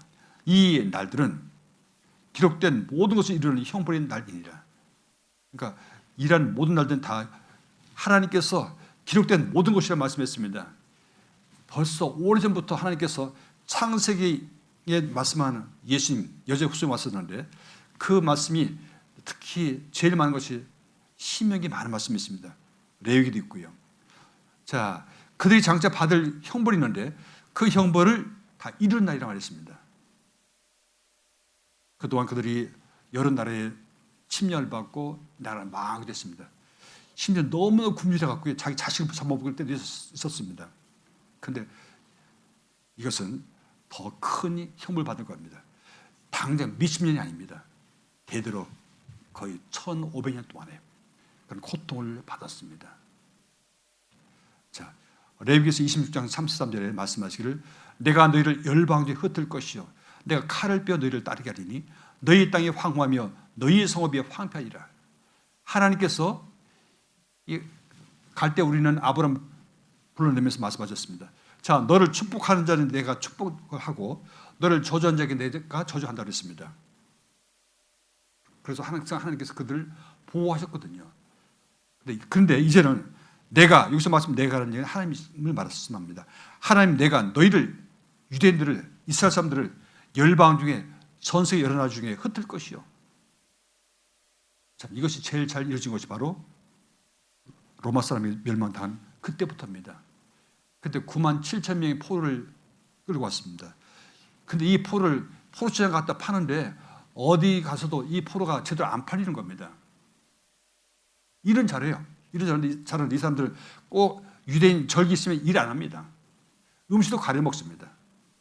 아주 불이익이 성가신 노예였습니다. 값도 제대로 못 받았죠. 그래서 전 세계에 많이 흩어졌다고 했습니다. 또 하나님 내가 칼을 빼어 너희를 따르게 하리니, 여러분 칼 빼서 따른다는 말은 무슨 말씀이겠습니까? 보호한다는 말입니까? 경호한다는 말입니까? 죽인다는 말이잖아요. 근데 어디 가서도 마음 편히 살 수 없었습니다. 그러고 그들이 쫓겨난 땅이 있죠. 너희 땅이 황무하며 너희의 성읍이 황폐하리라. 그 땅이 황무지 된다고 그랬습니다. 자, 이 말은 그대로 다 이루어졌습니다. 자, 신명기 28장 64절 이하에 보면 여호와께서 너를 땅 이 끝에서 저 끝까지 만민중에 흩으시리니, 역사적으로 이 말씀은 최근에 있었던 일입니다. 최근에까지 있었던 일이었습니다. 자, 땅 이 끝에서 저 끝까지, 그러니까 온 세상 중에 또 만민중에 흩어진다고 그랬습니다. 자, 이렇게 흩은 적은 예수님을 십자가에 못 박아 죽이고 난 후 받은 벌이었습니다. 그래서 네가 그곳에서 너와 네 열주 알지 못하던 목석 우상을 섬길 것이라. 그 열국 중에서 여러 나라 중에서 네가 평안함을 얻지 못하며 네 발바닥을 칠 곳도 얻지 못하고 오직 여호와께서 거기서 너희 마음으로 떨고 눈으로 쇠하고 정신으로 산란케 하시리니, 네 셈이 의심나는 곳에 달린 것 같아서 주야로, 낮과 밤이죠, 주야로 두려워하며 네 셈을 확신할 수 없을 것이다. 자, 더 심하게 말하면 60초전에 같이 한번 읽어보겠습니다. 네 마음의 두려움과 눈이 보는 것을 인하여 아침에는 이르기를 아하 저녁이 되었으면 좋겠다 할 것이요 저녁에는 이르기를 아하 아침이 되었으면 좋겠다 하리라. 자, 66절에는 주야로 네 생명을 확신할 수 없다고 그랬어요. 밤낮 네 생명이 의심나는 곳 같다고 그랬습니다. 어디든지 간에 자기 생명이 확실히 살 수 있다는 확신이 없는 겁니다. 살 수 있을까? 혹시 여기서 무슨 일 당하지 않을까? 항상 그런 두려운 마음을 샀다는 겁니다. 그러고 이 말씀인 것처럼 아침에는 오늘 긴 하루 오늘 떼 밑에서 얼마나 고생할 텐데 빨리 밤이 됐으면 좋겠다. 밤이 되면 아픈 사람 밤이 더 아프잖아요. 허리 아픈 사람 더 아프고 밤이 더 아픈 겁니다. 그 밤은 좀 길어요. 그러고 이 형무소 수용소 안에서는 아주 불결합니다. 상황도 너무너무 나쁩니다. 잠시 한번 다시 보겠습니다만 특히 제2차 세계대전 때 나치 독일에서는 같은 사람으로서 그 유태인들을 그렇게 학대하고 그렇게 하는 것이 양심이 가처받았거든요. 그래서 그들은 그렇게 안 하는 법을 만들었습니다. 어떻게 하면 되냐면 그들에게 물을 아주 조금만 줬습니다. 그 조금 주는 그 물 가지고 양치하고 세수하게 한 겁니다. 그러니까 그들이 항상 얼굴 어떻겠습니까? 시커멓고 더러운 겁니다. 그러면서 그들이 위로를 받았다고 했습니다. 그런데 그런 물조차도 마음대로 쓰지 못했습니다. 그래서 마음대로 먹지 못하고 또 밤이 되면 또 배가 고프잖아요. 배가 고픈데 성인들이 먹는 것이 그런 자료가 있습니다. 새우깡 한 모기 정도. 칼로리가 그밖에 안 된답니다. 250칼로리밖에 안 된답니다. 그래가지고 먹고 살 수가 없는 겁니다. 정말 겨우 생명을 부지하는 겁니다. 말 그대로 악으로 버티는 겁니다. 그렇게 버티다가 쓰러지게 되면 바로 가스실로 끌려가야 되거든요. 자, 역사에 보게 되면 이스라엘은 다윗과 솔로몬 시대는 최전성기였습니다. 그런데 솔로몬이 죽고 난 후 나라가 두 쪽으로 갈라졌습니다. 북이스라엘 왕국으로 10지파가 가게 됐고 남유다 왕국 딱 2지파 남았습니다. 북이스라엘은 바로 얼마 있다가 멸망했죠. 아수르에 멸망했고 남유다는 좀 더 시간을 끌고 가다가 이 바빌론에 멸망당했습니다. 그래서 그 두 남왕국과 북왕국이 페르시아와 또 헬라, 그리스에게 또 로마에게 멸망당했습니다. 그때 예수께서 이 땅에 오셨던 겁니다. 자, 특히 제2차 세계 때입니다. 자, 보면 무슨 역사 잠깐 보겠습니다. 70년 되면 로마 타이터스 장군에 의해서 예루살렘이 멸망당했고요. 하드레는 황제 때는 이스라엘 전역 980여 개 도시가 파괴됐고 58만 명이 학살당하고 전세에 뿔뿔이 흩어졌습니다. AD 313년에 밀라노 칙령에서 물론 카톨릭이 자했던 겁니다. 유대인들을 죽여도 된다고 공식적으로 선언했습니다. 자, 1096년부터 시작해서 거의 200년 동안 십자군 전쟁이 있었습니다. 이 십자군 전쟁 때는 유태인을 무차별하게 죽였습니다. 그들은 무엇이라고 말했냐면 예수를 죽인 악마의 자손이라고 말했습니다. 그래서 유태인들을 죽였습니다. 사실 십자군 전쟁을 일으킨 이유는 예루살렘이 이슬람 회교도에게 전면당했기 때문에 회교도에 전면당한 예루살렘을 탈환시키기 위해서 전쟁을 일으켰던 겁니다. 그 전쟁 가러 가서 이스라엘 사람 죽이는 것이 아니라 가는 곳곳마다 유태인을 다 잡아 죽였습니다. 또 14세기에 유럽에 흑사병이 들었습니다. 흑사병은 죄의 벼룩이 옮기는 병이거든요. 시커멓게 피부가 변합니다. 그래서 죽는 병이거든요. 전염병이 아주 특이했습니다. 몇천만 명이 죽었다고 했습니다. 몇천만 명이 죽은 것 때문에 유럽 인구가 많이 줄어들었죠. 그때 그들은 유대인들이 자들에게 독약을 타서 나쁜 병기를 퍼뜨렸다고 했습니다. 근데 참 신기한 것은 유대인들은 성경 말씀을 잘 지켰습니다. 창세기, 출애굽기, 민수기 보게 되면 또 특히 레위기에 정격하는 법이 있거든요.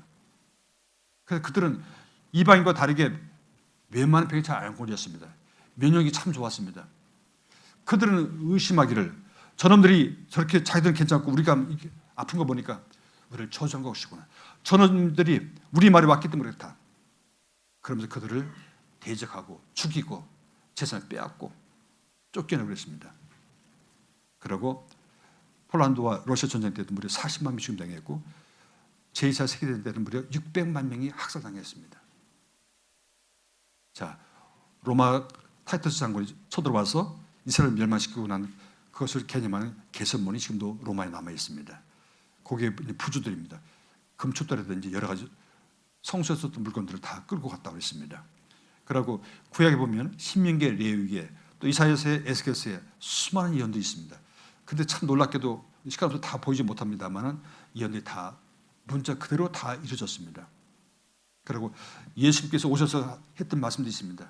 그들이 토성을 쌓을 것이고, 그러고 너희 자식을 땅바닥에 내친다고 했는데, 또 자기 자식 먹는다고 했는데, 그 말씀 다 그랬습니다. 그리고 예루살렘은 멸망당해서 이방이 짓밟힌다는 말씀도 다 이루어졌죠.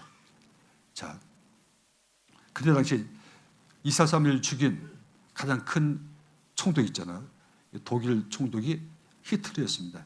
히틀러는 이스라엘 사람을 아주 교묘하게 죽였습니다. 정책을 세웠고 이스라엘 사람 다 씨를 말이라고 했습니다. 자, 600만 명 죽였다고 했는데 이 자료를 다 추적해 보면 600만 명이 좀 넘습니다.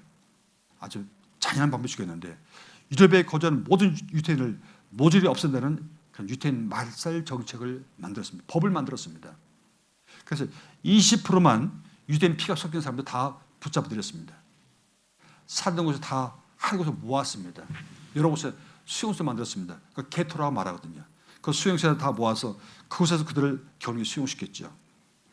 자, 그 제목을 뭐라 했냐면 우리가 전쟁을 힘들어할 때 그 전쟁으로 이익을 보는 건 유대인뿐이다. 그러면서 모든 그들이 어려움 겪는 거 다 유대인에게 다 죄를 떠넘겼습니다. 그러면서 그를 죽였습니다. 거미가 천천히 민족의 땅구멍에서 피를 빨아먹기 시작하고 있었다. 그래서 그들 어떻게 하라고요? 우리 피를 빨아먹는다고 했습니다. 흡혈귀라고 했습니다. 그러면서 유대인들을 독일사에서 박멸해야 된다고 했습니다. 그래서 마치 돋버섯처럼 퍼져서 안 된다고 했습니다. 그래서 그들을 그렇게 죽였던 겁니다. 가슴에 다이뼈를 달게 하고 그들을 한 곳으로 모았습니다. 게토로 추방시켰습니다. 그들이 머물렀던 이런 집들입니다. 수용소 모습 지금도 남아 있습니다. 자, 이런 곳에 그들은 잠을 자고 생활했습니다. 침대까지 썼습니다. 원래 이제 짐승에 막 셌습니다. 그걸 개조했습니다. 이 안에서 지내게 만들었죠. 바짝 말랐습니다. 백가죽 같은 것이 거의 달라붙었습니다. 이렇게 지냈죠. 자, 에스겔서 16장 39절 이해 보면 이런 말씀도 있습니다. 내가 또 너를 그들의 손에 붙이리니 그들이 네 눈을 헐며 네 높은 데를 회파하며 네 의복을 벗기고 네 장식품을 빼앗고 네 몸을 벌거벗겨 버려두며. 자, 이 말씀은 특히 제2차 세계대전 때 이 말씀이 다 이루어졌습니다. 자, 어느 나라의 역사를 봐도 이런 건 없었습니다. 어떻게 자기 적이라 하더라도 그렇게 하지 않잖아요. 그 의복을 다 벗깁니다. 멀고 벗기는 겁니다. 그뿐이 있겠습니까? 이 장식품 빼앗습니다. 목걸이, 반지 빼는 건 말할 것도 없죠. 지금 나중에는 나치 독일에서는요, 전쟁 자금을 충당하기 위해서 모든 유태들이 이 일을 다 열어봤습니다. 근이빨이 있으면 다 뽑아냈습니다. 그걸 녹여서 금괴 만들어서 전쟁 비용으로 충당했다고 했습니다. 심지어는 이 말씀도 보면 내가 너를 향하여 투기를 발하리니 그들이 분으로 네게 행하여 네 코와 귀를 깎아버리고. 여러분, 이것은 아주 흉악한 일입니다. 이런 식으로 생체 실험까지 했습니다. 여러분 아시죠? 일본에서 했다고 그러잖아요. 일본에서 했지만 특히 독일에서 더 많이 했습니다. 사람 눈동자 색을 바꾸기 위해서 약품을 집어넣기도 하고 급격히 얼려보기도 하고 또 녹여보기도 하고 높은 데 떨어뜨려 보기도 하고 진공 상태에 넣어보기도 하고 쌍둥이를 다시 합쳐보기도 하고 상상할 수 있는 그 이상으로 온갖 실험 다 했습니다. 생체 실험했다고 했습니다. 이것은 지금 법적으로 못하게 만들었잖아요. 그래서 지금도 보면 독일 약이 제일 약발이 좋습니다. 혹 여러분 중에서 자주 입안이 허는 분 계십니까? 그런 분 계시면 저한테 얘기해 주시면 독일 약 제가 손질해 드리겠습니다. 알려주겠습니다. 약효가 너무너무 좋습니다. 자, 그때 썩은 냄새가 향을 대신하고 노끈이 띠를 대신하고 대머리가 숱한 머리털을 대신하고 굵은 베옷이 화려한 옷을 대신하고 자지 않는 흔적이 고운 얼굴을 대신할 것이며 너희 장정은 칼에 너희 용사는 전란에 망할 것이며. 자, 여인들은 향을 뿌리고 또 띠를 메고 머리에 숱도 많았었는데 화려한 옷도 입었었는데 얼굴도 참 고운 얼굴이었는데 어떻다고요? 다 썩은 냄새가 또 대머리가 되고 굵은 베옷이 있고 자잘한 흔적, 얼굴 짜게서 여러 테스트를 해보기도 하고 또 손에 문신을 새기기도 하고 할 수 있는 모든 실험을 다 했다고 했습니다. 자, 포로가 들어오게 되면 일단 제일 먼저 머리를 자릅니다. 이 머리를 나중에 다 응용했죠. 죽일 때도 그냥 죽인 게 아니었습니다. 이렇게 옷을 벗겨서 죽였습니다. 나중에 죽은 시체를 보면 거의 다 옷을 벗겨 죽었습니다. 나중에 미처 매장하지 못한 시체들이었습니다. 옷을 벗겨 죽었습니다. 바짝 말랐죠. 자, 모래사로 뭘 만들냐면 담요도 만들고 옷감도 만들었습니다. 심지어 잠수정 방수에도 썼답니다. 이 보면 사람 팔뚝에 보면 무신번호가 있습니다. 사람 머리입니다. 잘라냈습니다. 사람 뇌잖아요. 테스트해봤습니다. 어떤 뇌에서 어떤 반응 보이는지 테스트해봤습니다. 유태인 40만 명을 생체 실험용으로 살해했습니다. 40만 명입니다. 그러니까 온갖 상상하는 모든 실험을 다 해봤다고 했습니다. 사람 피부로 만든 종이입니다. 사람 피부를 얇게 잘라갖고 이게 종이를 만들었습니다. 심지어 예루살렘에 가면 야드바섬이라는 곳이 있습니다. 유태인 살인했던 모습을 다 잠겨놓은 곳인데, 그건 수용소인데, 그 안에 보면 어린이 학살 기념관이 있습니다. 그 안에 보면 어린아이가 150만 명이 죽임당했다고 했습니다. 그래서 그 안에 보면 15만 개의 촛불이 있습니다. 하루 24시간 계속 촛불 켜 있습니다.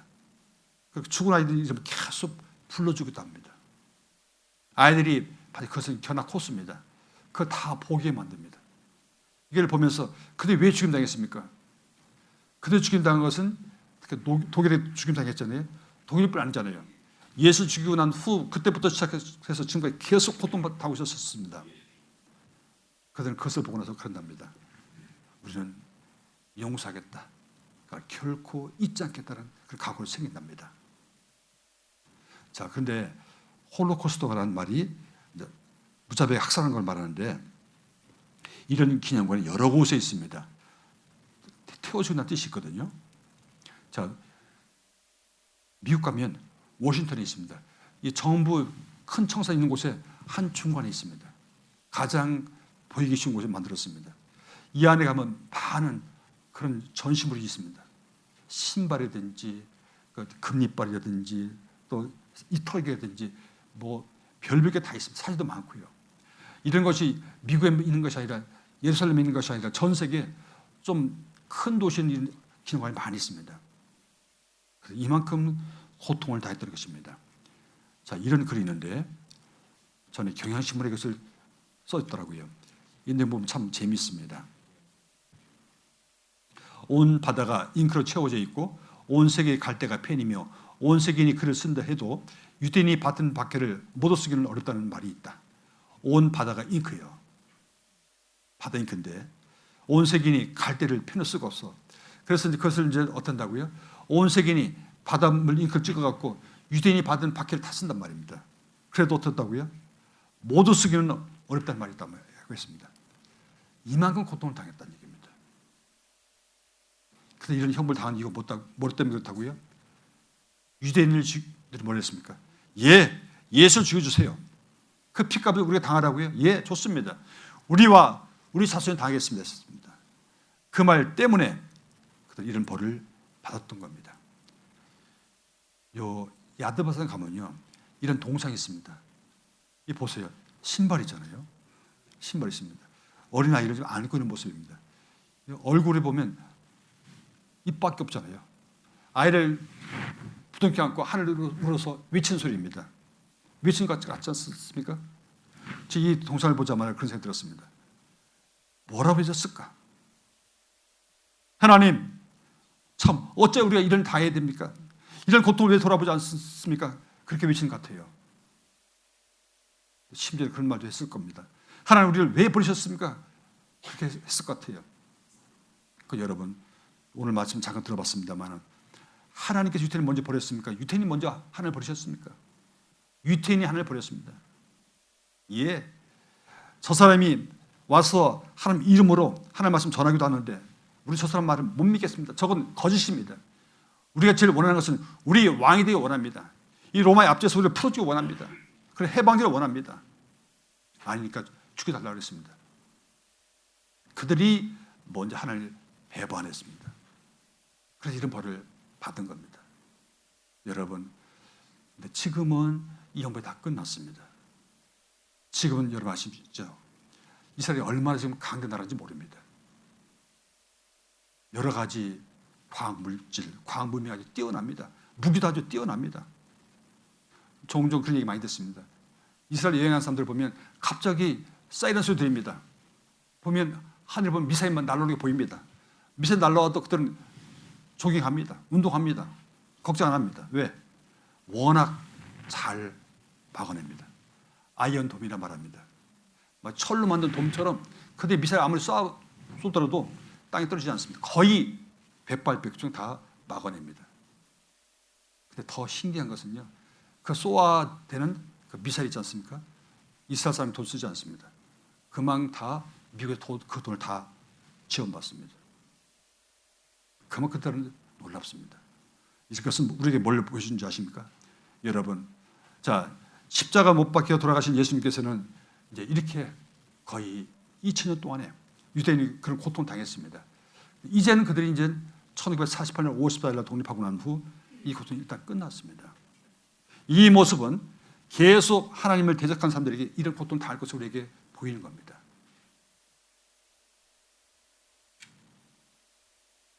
잠깐 영상 보겠습니다.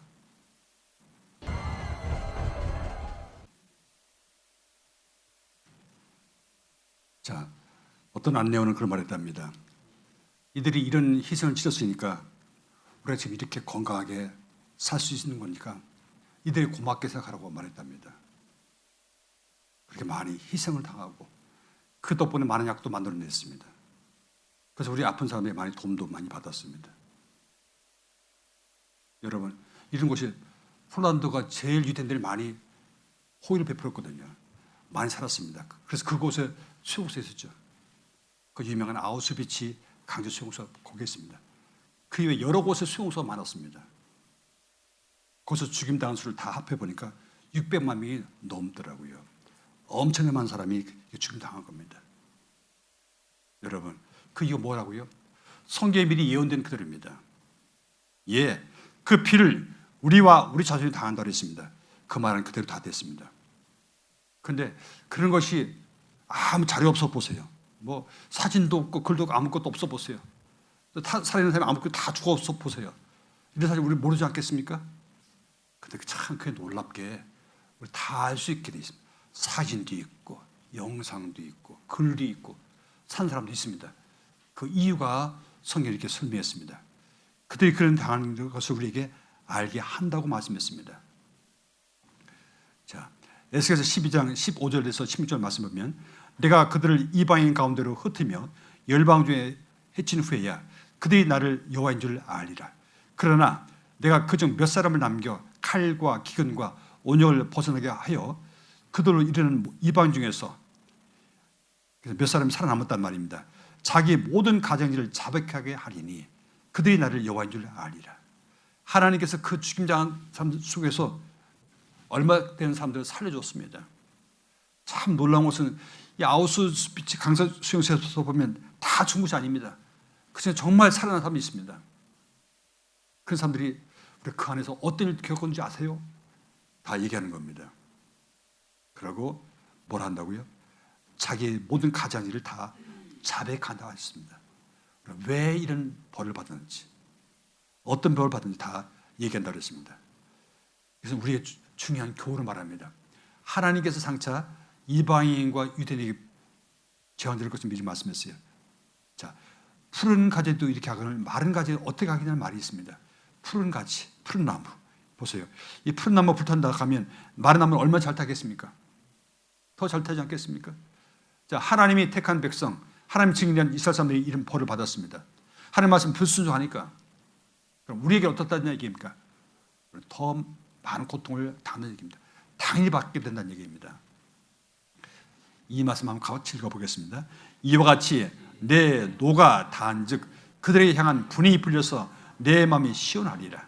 내 분이 그들에게 다한즉 나 여호와가 열심으로 말한 줄 그들이 아니라. 하나님께서 예수님을 십자가 못 박아 죽인 그 죄, 그 분한 마음이잖아요. 그 분이 풀릴 때까지 그들에게 한다고 했습니다. 하나님은 사랑하는 하나님이십니다. 사랑하는 하나님이시고 끝까지 참으십니다. 그러나 끝까지 참으셨지만 나중에 어떻습니까? 옛날 노아 때는 노아 8식구 말고는 다 죽였습니다. 우리에게도 마찬가지입니다. 그 사람들은 사근 두고 난 다음에 다 하나님께서 죽이셨습니다. 그리고 분이 풀려서 하나님이 시온케 된다고 말했습니다. 자, 우리 시대에 이런 일도 있었습니다. 자, 그런데 하나님께서 1948년 5월 14일 날 그들을 다시 이제 회복하게 해줬습니다. 먼저 그들을 이 말씀 보면 하나님께 그들을 회복한 이유를 말씀하셨는데 에스겔서 36장에 보면 그 이유가 나와 있습니다. 자, 먼저 그들을 회복한다고 말씀하는데 그들을 그 행위들을 심판하여 각국에 흩으며 열방에 해줬더니 이 말씀은 다른 시대에 해당되지만 특히 열방에 해줬다는 말씀 보면 로마 시대에 있었던 일이었습니다. 그들이 이른바 그 열국에서 내 거룩한 이름이 그들로 인하여 더러워졌나니 곧 사람들이 그들을 가르쳐 이르기를 이들은 여호와의 백성이라도 여호와의 땅에서 떠난 자라 하였음이니라. 그러나 이스라엘 족속에 들어간 그 열국에서 더럽힌 내 거룩한 이름을 내가 아꼈노라. 하나님께서 이스라엘 백성이 전 세계 여러 곳에 가서 계속 모욕을 업신여김을 당하고 죽임을 당하고 별별 야유를 당합니다. 죽임도 당합니다. 그러면서 뭐라 하겠습니까? 하나님 믿는 자식들, 하나님 택한 백성이라면서 여호와 칭찬하면서 저놈들 참 꼴 좋다. 그런단 말입니다. 자식이 잘못되면 누가 욕보는 겁니까? 또 자식이 잘 되면 부모가 영광 받는 거잖아요. 하나님이 증인, 하나님이 택한 자손이 그렇게 된 겁니다. 그래서 하나님께서 이제 그들을 회복시킨다고 말씀하셨어요. 그래서 먼저 땅의 회복을 말씀하고 있습니다. 에스겔서 36장 34절 36절을 보면 전에는 지난 자의 눈에 황무하게 보이던 그 황무한 땅이 장차 기경이 될지라. 아까 말씀했습니다. 너희 살던 그 땅이 황무하며 그 성읍이 황피게 된다고 말씀했잖아요. 이제는 그것이 장차 기경이 된다고 했습니다. 삶에 갈고 심는 것이 되는 겁니다. 많이 심습니다. 곡물도 심고 과일나무도 심고요. 사람이 이르기를 이 땅의 황무들이 이제는 에덴 동산 같이 되었고 황량하고 적막하고 무너진 성읍들의 성벽과 거민이 있다 하리니 너희 사면에 남은 이방 사람이 나 여호와가 무너진 것을 건축하며 황무한 자리에 심은 줄 알리라. 나 여호와가 말했으니 이루리라. 자, 하나님께서 황무한 그 땅이 장차 지게 된다고 말씀하셨어요. 그리고 하나님께서 말씀한 대로 다 이룬다고 말씀하셨어요. 하나님께서는 민수기 23장 19절에 말씀했습니다. 하나님은 인자하는 신이 시건치 않으시고 인사하는 신이 후회함이 없다고 말씀하셨어요. 어찌 그 말씀하심을 행치 않으시며 하신 말씀을 실행치 않으시라 했습니다. 그 말씀한 대로 반드시 행하십니다. 지금 말씀하셨습니다. 나 여호와가 말하시니 이루리라. 이 말씀한 그대로 다 된 겁니다. 에스겔서 성경 말씀은 지금부터 2600년 말씀입니다. 그 성경 말씀대로 지금 이 말씀이 이루어져 가는 겁니다. 정말 놀랍습니다. 에스겔서 37장에 보면 그건 이제 민족의 회복입니다. 아까는 이제 그 땅의 회복이었고요. 또 내게 이르시되 인자야 이 뼈들은 이스라엘 온 족속이라. 그들이 이르기를 우리 뼈들이 말랐고 우리 소망이 없어졌으니 우리는 다 멸절되었다 하느니라. 하나님께서 에스겔 선지자에게 한 이상을 보여줬어요. 골짜기 있는데 골짜기 안에 숱한 뼈다귀도 있어요. 바짝 마른 뼈다귀 있었습니다. 하나님께서 에스겔에 물어봤다고 그랬습니다. 지금 이 말씀 있는 것처럼 자 인자야 이 뼈들이 살겠느냐? 근데 에스겔이 대답했습니다. 하나님께서 아십니다. 대답했습니다.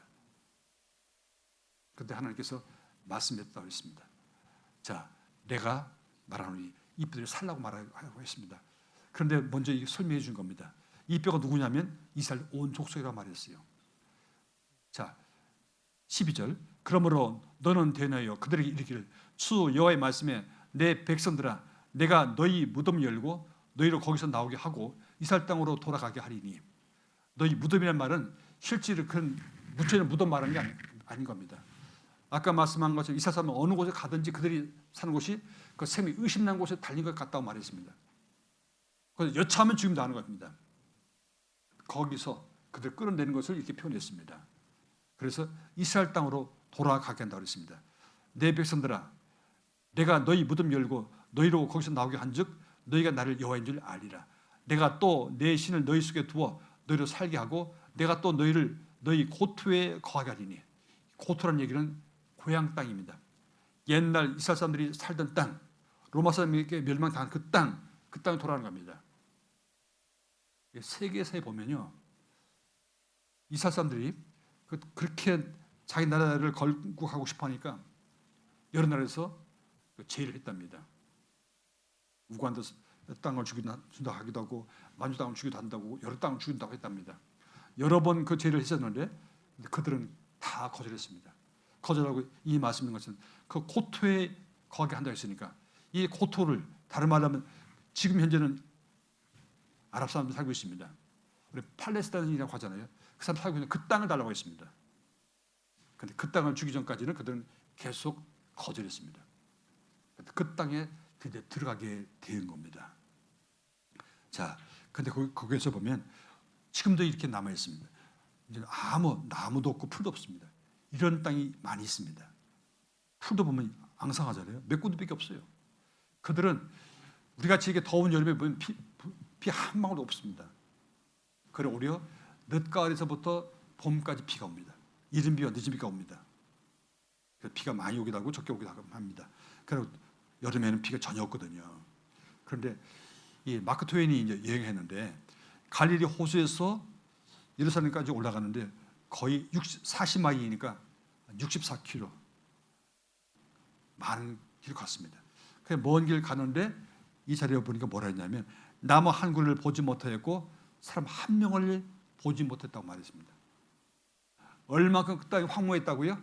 나무 한 그루 보지 못하고 사람 한 명을 보지 못했다고 했습니다. 이때 언제냐면 1856년입니다. 19세기입니다. 지금부터 얼마 전입니까?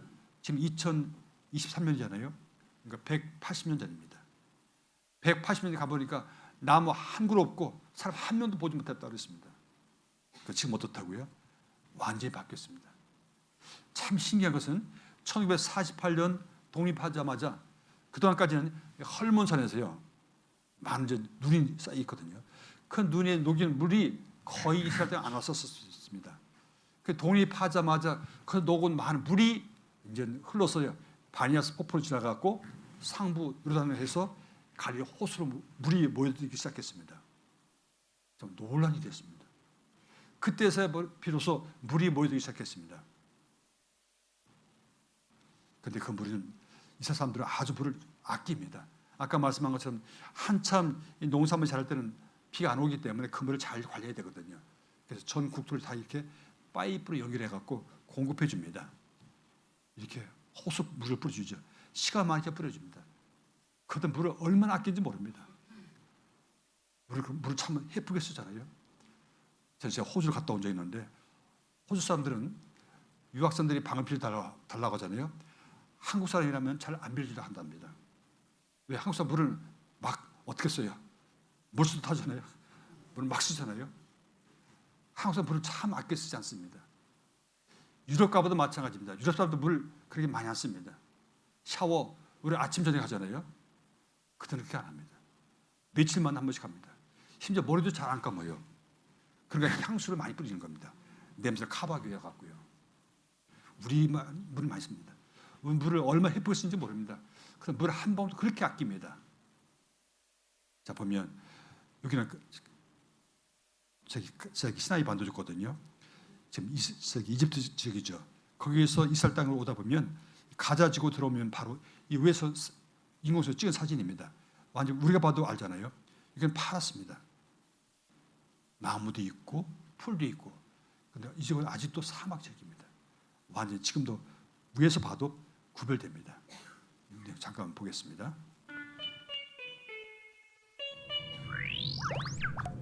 골란 고원에 있는 요단강의 상류로 가봤다. 이스라엘은 어딜 가도 검문을 통과해야 한다. כולם צריך לעצור פה? כן. אפילו התיירים? כולם. כל רכב שעובר אני עוצר אותו.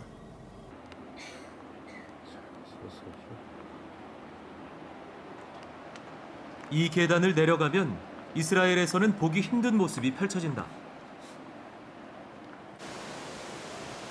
갑자기 땀이 쏙 들어갈 정도로 시원해진다. 이스라엘의 젖줄 바니아스 폭포다. המפעל הכי חזק בארץ ישראל, עם הספיקת מים הכי גדולה. המים מתחברים לירדן וזורמים לכנרת, זה אגם גדול.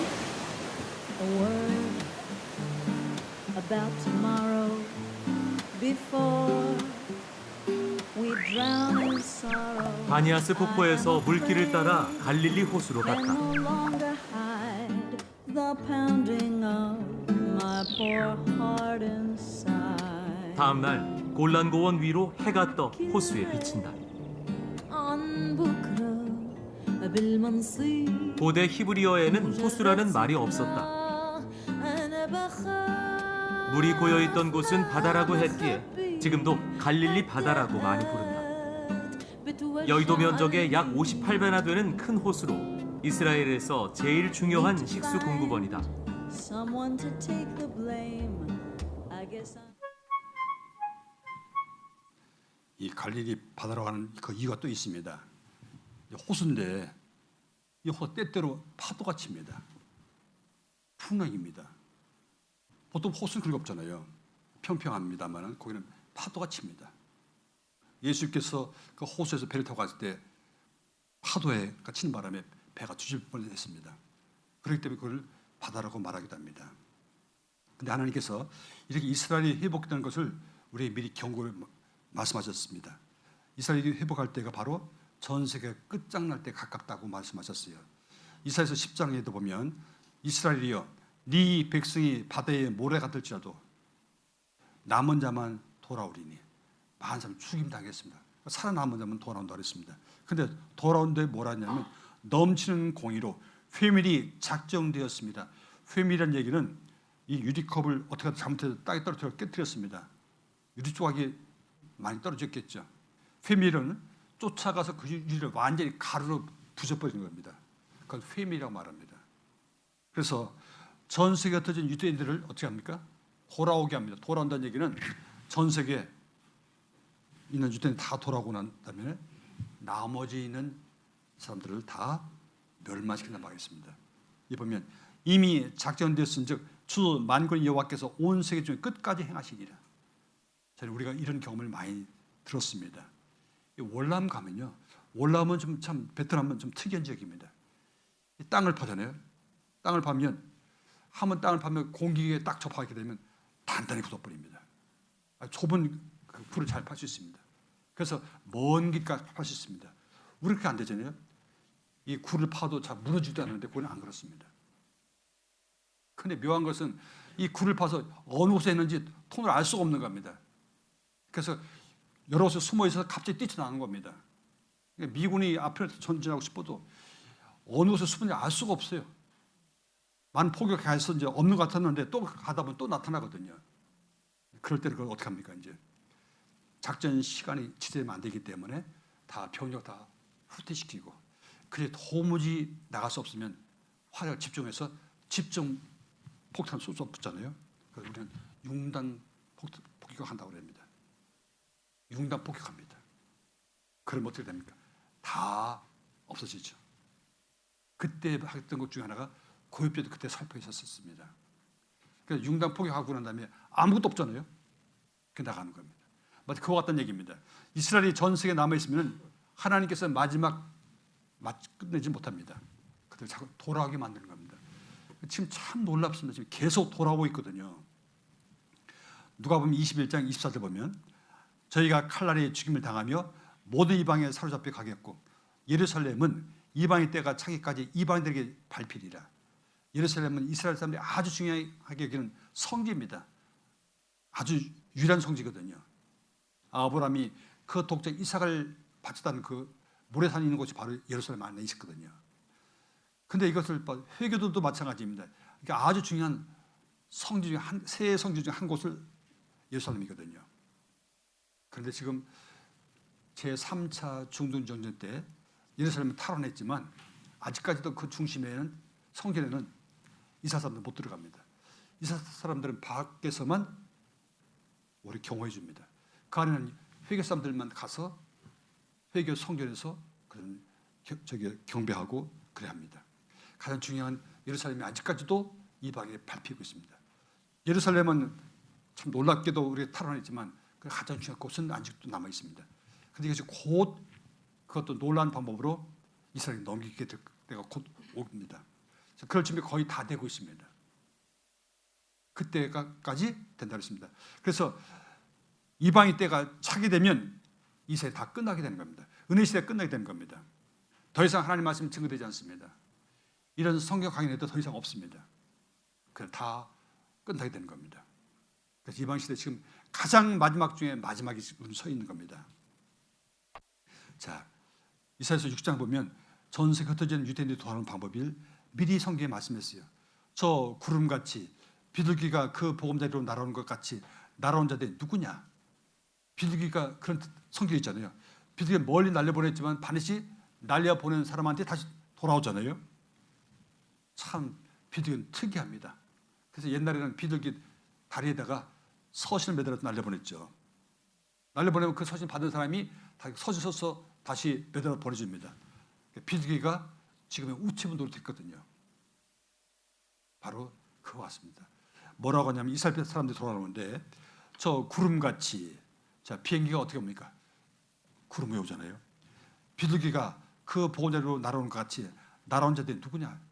이스라엘 사람들이 그 고토 고향 땅 다시 돌아오게 되잖아요. 근데 어떻게 오냐면 날아온다고 말했습니다. 벌써 이사야서 6장 말씀은 지금부터 2700년 말씀인데 그때 벌써 비행기가 언급되어 있습니다. 좀 놀랍습니다. 왜 날아온지 아십니까? 아까 말씀한 것처럼 이스라엘 쪽에는 이 서쪽에는 지중해 바다가 있습니다. 나머지 북쪽, 남쪽, 이 동쪽에는 다 표계권입니다. 이집트, 요르단, 시리아, 레바논 다 둘러서 다 표계권이거든요. 어느 곳으로도 이스라엘 사람이 올 수가 없습니다. 바다 아니면 공중으로 오야 되거든요. 그래서 공중으로 많이 왔습니다. 비행기 타고 왔습니다. 에스겔서 39장 28절 보면 전에는 내가 그들로 사로잡혀 열국에 이르게 하였거니와 후에는 내가 그들을 모아 코토로 돌아오게 하고 그 한 사람도 이방에 남기지 아니하리니 그들이 나를 여호와 자기들이 하나님인 줄 아리라. 자, 전 세계에 흩어져 있는 이스라엘 사람들 어떻게 한다고요? 그 코토로 돌아오게 하는데 어떻게 한다고요? 이 마지막 때 되면 하나님께서 한 사람도 남김없이 다 돌아가게 한다고 했습니다. 지금이 바로 그때입니다, 여러분. 자, 그래서 벌써 오래전부터 그런 얘기했습니다. 미국에서 벌써 세 번째 유태인 묘지 훼손. 그래서 뉴욕에서는 반유태 범죄를 많이 늘어났다고 했습니다. 그래서 유태인들이 어디가 있든지 간에 지금 계속 위협을 많이 받고 있습니다. 네타냐후 전에 총리하다 다시 이번에 또 총리하잖아요. 그러니까 네타냐후 벌써부터 이런 얘기 했었습니다. 이 얘기는 2015년 얘기인데 지금도 마찬가지입니다. 네타냐후 전세 유태인들에게 이스라엘로 돌아오라고 계속 연락하고 있습니다. 자, 유태인 방랑은 30년에 끝난다. 2002년도 신문이다 보니까 그러면 2032년이라는 얘기입니다. 어쨌거나 계속 그들은 돌아오게 할 목적으로 가지고 이런 계획을 수행하고 있습니다. 유대인이 이스라엘 기원하는 하나님 뜻이라고 이런 목사들도 얘기하고 있고요. 또 그래서 지금 많은 준비가 되고 있습니다. 좀 더 이따 추가 말씀드리겠습니다. 그리고 이스라엘이 나라 세우게 된 것을 한번 보게 되면 정말 기적적인 방법입니다. 이사야서 66장 7절 8절 보면 시온이라 했는데 이 시온은 바로 이스라엘 예루살렘에 있는 산 이름입니다. 시온은 구루하기 전에 여자가 임신해서 애를 낳으려면 이제 통증이 오잖아요. 산후통이 오는 겁니다. 근데 구루하기 전에 생산하며 근데 그런 통증 없이 애를 낳는단 말입니다. 고통을 당하기 전에 남들 낳았으니 근데 그게 있을 수 없잖아요. 그래서 말했습니다. 이런 일들을 들은 자가 누구며 이런 일을 본 자가 누구이냐? 나라가 어찌 하루에 생기겠으며 민주가 어찌 순식간에 나겠느냐? 그러나 시온은 구라는 즉시에 그 자매를 순산하리로다. 다른 말로 하면 이스라엘 사람들은 참 놀랍습니다. 이 자리에 보게 되면 그 작은 자가 천을 이루겠고 그 약한 자가 강국을 이룰 것이라. 때가 되면 나 여호와가 속히 이룬다고 말씀했습니다. 그런데 그 약속은 그대로 다 됐습니다. 이 보면 1948년 5월 14일 독립선언을 했습니다. 독립선언을 하자마자 바로 그 다음날 미국에서 영국에서 프랑스에서 전 세계 여러 나라에서 이스라엘 나라를 다 독립국가로 허락해 줬습니다. 또 유엔에 가입하게 발해 줬습니다. 좀 놀랍습니다. 하루 만에요. 아까 말씀하셨잖아요. 구루하기 전에 아이를 낳았다고 했습니다. 이럴 일이 있을 수 있습니까? 어떻게 하루 만에 그렇게 할 수 있습니까? 독립선언 하자마자 인정했습니다. 우리나라는요, 그보다 빨리 1945년 8월 15일에 독립했잖아요. 그런데도 유엔에 얼마나 오래 있다 가입했습니까? 계속 북한을 방해했잖아요. 그래서 할 수 없이 1991년도에 남북한 합작으로 북한대로 남한대로 유엔에 가입했잖아요. 그들은 바로 그 다음날 그랬습니다. 여러분, 그동안까지는 그들은 그곳에 있지 못했습니다. 잊지 못해서 그것을 돈 들여서 사오기도 하고 들어갔습니다. 그런데 계속 그들이 그곳에 있지 못하게 해서 전쟁이 일어났었죠. 제1차 중동전쟁, 제2차, 제3차 중동전쟁, 또 제4차 중동전쟁까지 많이 전쟁했습니다. 전쟁할 때마다 이스라엘 사람은 점점 더 그들 입지를 넓혀왔습니다. 많은 사람들이 돌아왔습니다. 지금도 더 많은 사람들이 돌아가고 있습니다. 자, 바로 이게 하늘수에 있는 곳이 바로 이스라엘이고요. 이 회석은 다 회교권입니다. 빙 돌려서 다 회교권이거든요. 갈 수가 없습니다. 이 지중해 바다 말고 갈 수가 없습니다. 그래서 아까 말씀한 것대로 비행기 타고 온다 그랬습니다. 시간 없어서 말씀 못 드리고요.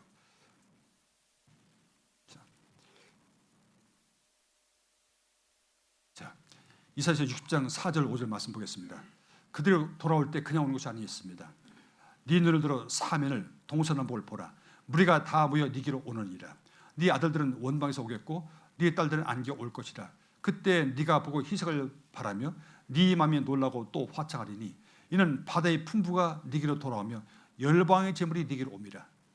자, 이스라엘 사람들은 이스라엘 역사에 보게 되면 지금 이집트 지역에서 430년 동안 붙잡혀 있었습니다. 처음에는 총리 대신 가족을 내려갔다가 나중에는 그들은 갑자기 노예가 됐습니다. 모세는 삼통에서 인도에 나올 때 무려 430년 만에 거의 한 200만 명 가까이 탈출 나왔습니다. 그래 나올 때 처음에 노예였기 때문에 노예는 자기 재산을 가질 수가 없습니다. 노력해도 다 이건 못 받고 다 뺏기잖아요. 그런데 그들 나올 때 그냥 나온 것이 아니라 그들 노예 생활했던 그들이 원한 대로 그 주인에게 원한 대로 다 금붙이고 또 여러 폐물이고 옷 가지고 짐승이고 다 얻고 나왔다 그랬습니다. 마치 개선장군처럼요. 그들은 안보는 안 됐습니다. 10가지 장이 있었습니다. 마지막 장은 왕의 아들부터 시작해서 모든 집집마다 모든 짐승이 처음 난 새끼, 모든 집집마다 처음 난 아들 다 죽이는 재앙이 있었습니다. 할 수 없이 그들 보낼 수밖에 없었습니다. 그냥 보내는 것이 아니라 아까부터 많은 큰 품을 달려 보냈습니다. 마지막도 마찬가지입니다. 이스라엘 사람이 돌아올 때 그냥 오는 것이 아닙니다. 이 말씀인 것처럼 열방의 재물이 네게 온다 그랬습니다. 또 한 가지는 바다의 풍부가 온다 그랬습니다. 아까 말씀한 것처럼 이 이스라엘은 이 서쪽에 지중해가 있고요. 북쪽에 갈릴리 바다가 있습니다. 남쪽에 사해 바다가 있습니다. 세 바다가 있는데 이 세 바다 중에서 이 두 개의 바다가 아주 대단한 바다입니다. 그래서 바다의 풍부한 말씀이 사실이었습니다. 자, 이건 사해 바다입니다. 염분과 광물질이 풍부해서 성경에서는 보고라 말하는데 이 사해 바다는 말 그대로 죽은 바다입니다. 그 성경에 염해라고 말했죠. 여기는 소금기만 있습니다. 아무 식물도 아무 고기도 살지 못합니다. 바닷물에 5배 되는 만큼 소금이 더 짭니다. 그래서 수영 못하는 사람들 이곳에 들어가면 다 둥둥 뜨기도 하거든요. 그런데 여기서 보면 이 사해바다의 물질이 엄청난 보물입니다. 사해바다에서 핵전쟁 피해 복구 물질도 나올 뿐 아니라 많은 화학약품이라든지 많은 공산품의 원료가 이 사해바다에 나옵니다. 그래서 사해바다의 보물이 미국, 영국, 프랑스 3개 국가의 재산보다 많다고 합니다. 그래서 1952년도에 벌써 그때부터 사해바다에서 많은 것을 광물질을 캐냅니다. 근데 그 저쪽에 보면 요르단이 있죠. 요르단에서 이제 최근에 공장을 만들어서 거기서 캐내고 있습니다. 근데 이 사해바다가요 더 놀라운 게 있습니다. 좀 이따 말씀드리겠습니다. 그리고 전 세계 곡물 왕국, 이 곡물 왕국이라는 얘기는 5대 메이저라고 했는데 카길, 콘티넨탈, 드레피스, 붕괴, 앙드레 다국적 곡물 회사입니다. 이 곡물 회사에서는 인공위성까지 뛰어와서 어느 나라가 농산품이 어떻게 되는지 자 흉작인지 풍작인지 다 압니다. 값을 조정하고요. 많이 사들입니다. 매점 매석합니다. 우리나라만 해도 그렇잖아요. 우리나라 식량 작업률이 얼마 되는지 아시죠, 여러분? 쌀만큼 이제 작업이 됐잖아요. 근데 그 남은 다 사 먹습니다. 뭐에 다 사 먹습니다. 사 먹자는 우리가 살 수가 없습니다. 그런데 이 곡물 메이저가 가격부터 해서 다 모든 걸 통제합니다. 그리고 다이아몬드도 마찬가지입니다. 유태인이 88% 독점하고 있고요. 또 이 모든 회사들이 다 유태인 회사들입니다. 자, 이게 미국의 뉴욕 가면 뉴욕시가 있는데 이건 아주 중요하잖아요. 수도는 워싱턴에 있지만 이가 경제 도시라고 할 수 있습니다. 큰 이게 금융가입니다. 미국 월가인데 금융가인데 이 보면 FRB가 있습니다. FRB가 미국 중앙은행입니다. 우리 한국은행하고 다릅니다. 말이 중앙은행이지만 이들은 개인은행입니다. FRB에서 달러를 찍어냅니다. 달러 찍어내면 미국 정부에서 찍어낸 달러를 빌려가는 겁니다. 매년마다 이자를 갚아주는 겁니다. 그런 나라는 없습니다. 미국이 그렇습니다. 영국도 그렇답니다. 프랑스도 그렇답니다. 그래서 이자를 갚기 때문에 달러 찍어낼 때 그들은 계속 이자를 많이 갚습니다. 그것 때문에 지금 데모를 하고 그러죠. 국민 세금을 이자 내고 화폐를 빌려는 미국 정부에서 막 데모하지만 어쩔 수 없습니다. 이것을 바꾸기 위해서 역사상 몇 사람이 대통령 시대를 다 암살당했습니다. 안 됩니다. 근데 그 FRB 최고 의장은 미국 대통령도 어떻게 못합니다. 국회 말도 안 듣고 대법관 말도 안 듣고 대법원장 말도 안 듣고 누구 말도 안 듣습니다. 이 사람이 미국 대통령보다 더 셉니다. 이 사람 말 한마디면 금리가 올라가고 내려갔잖아요. 이스라엘 지구촌 돈 싹쓸이 한다. 세계를 지배하는 유대의 자본의 비결. 2% 유대인이 미국을 쥐락펴락한다고 그랬습니다. 다윗벨이 세계를 지배한다. 그때 이스라엘 총리가 죽었습니다. 총리가 죽자마자 아주 유명한 클린턴 대통령부터 시작해서 전 세계 대통령들, 총리들이 다 몰려갔습니다. 유대인이 비밀리에 세계를 지배한다. 그뿐 아닙니다. 세계 움직인다고 말했습니다. 0.2% 유대인이 전 세계를 흔듭니다. 전 세계 억만장자 30%가 유대인이고요. 전 세계 노벨 수상자 20%가 유태인입니다. 전 세계 100대 기업 소유주 40%가 유태인입니다. 그리고 유태인파는 지금 더 세지고 있습니다. 저는 이제 퇴임했잖아요. 클린턴도 이제 부인이 며느리하고 사이가 유태인이 있습니다. 자, 바이든도 마찬가지입니다. 가족 중에서 6명이 유태인입니다. 자, 아까 말씀 바다의 풍부를 말하는데 사해 바다가요. 지금 현재 이스라엘 지중해에서 많은 이제 가스가 나오고 석유가 나옵니다. 그런데 이것은 먼저는 그 두 가지 다 포함하는 것 같습니다. 신명기 33장 19절 보니까 그들이 7백성을 불러 산에 이르게 하고 거기서 의로운 제사를 드릴 것이며 바다에 풍부한 것이었는데 모래에 감춘 법이라 했습니다. 이 맛을 보고 참 이게 무슨 말인가 하고 연구한 사람이 있습니다. 유대계 러시아인입니다.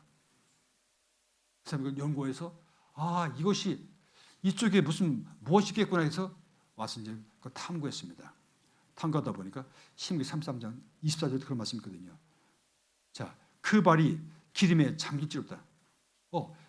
모래에 감춘 보배이고 발이 기름에 잠긴다니까 거기서 기름이 나는구나. 그걸 알았습니다.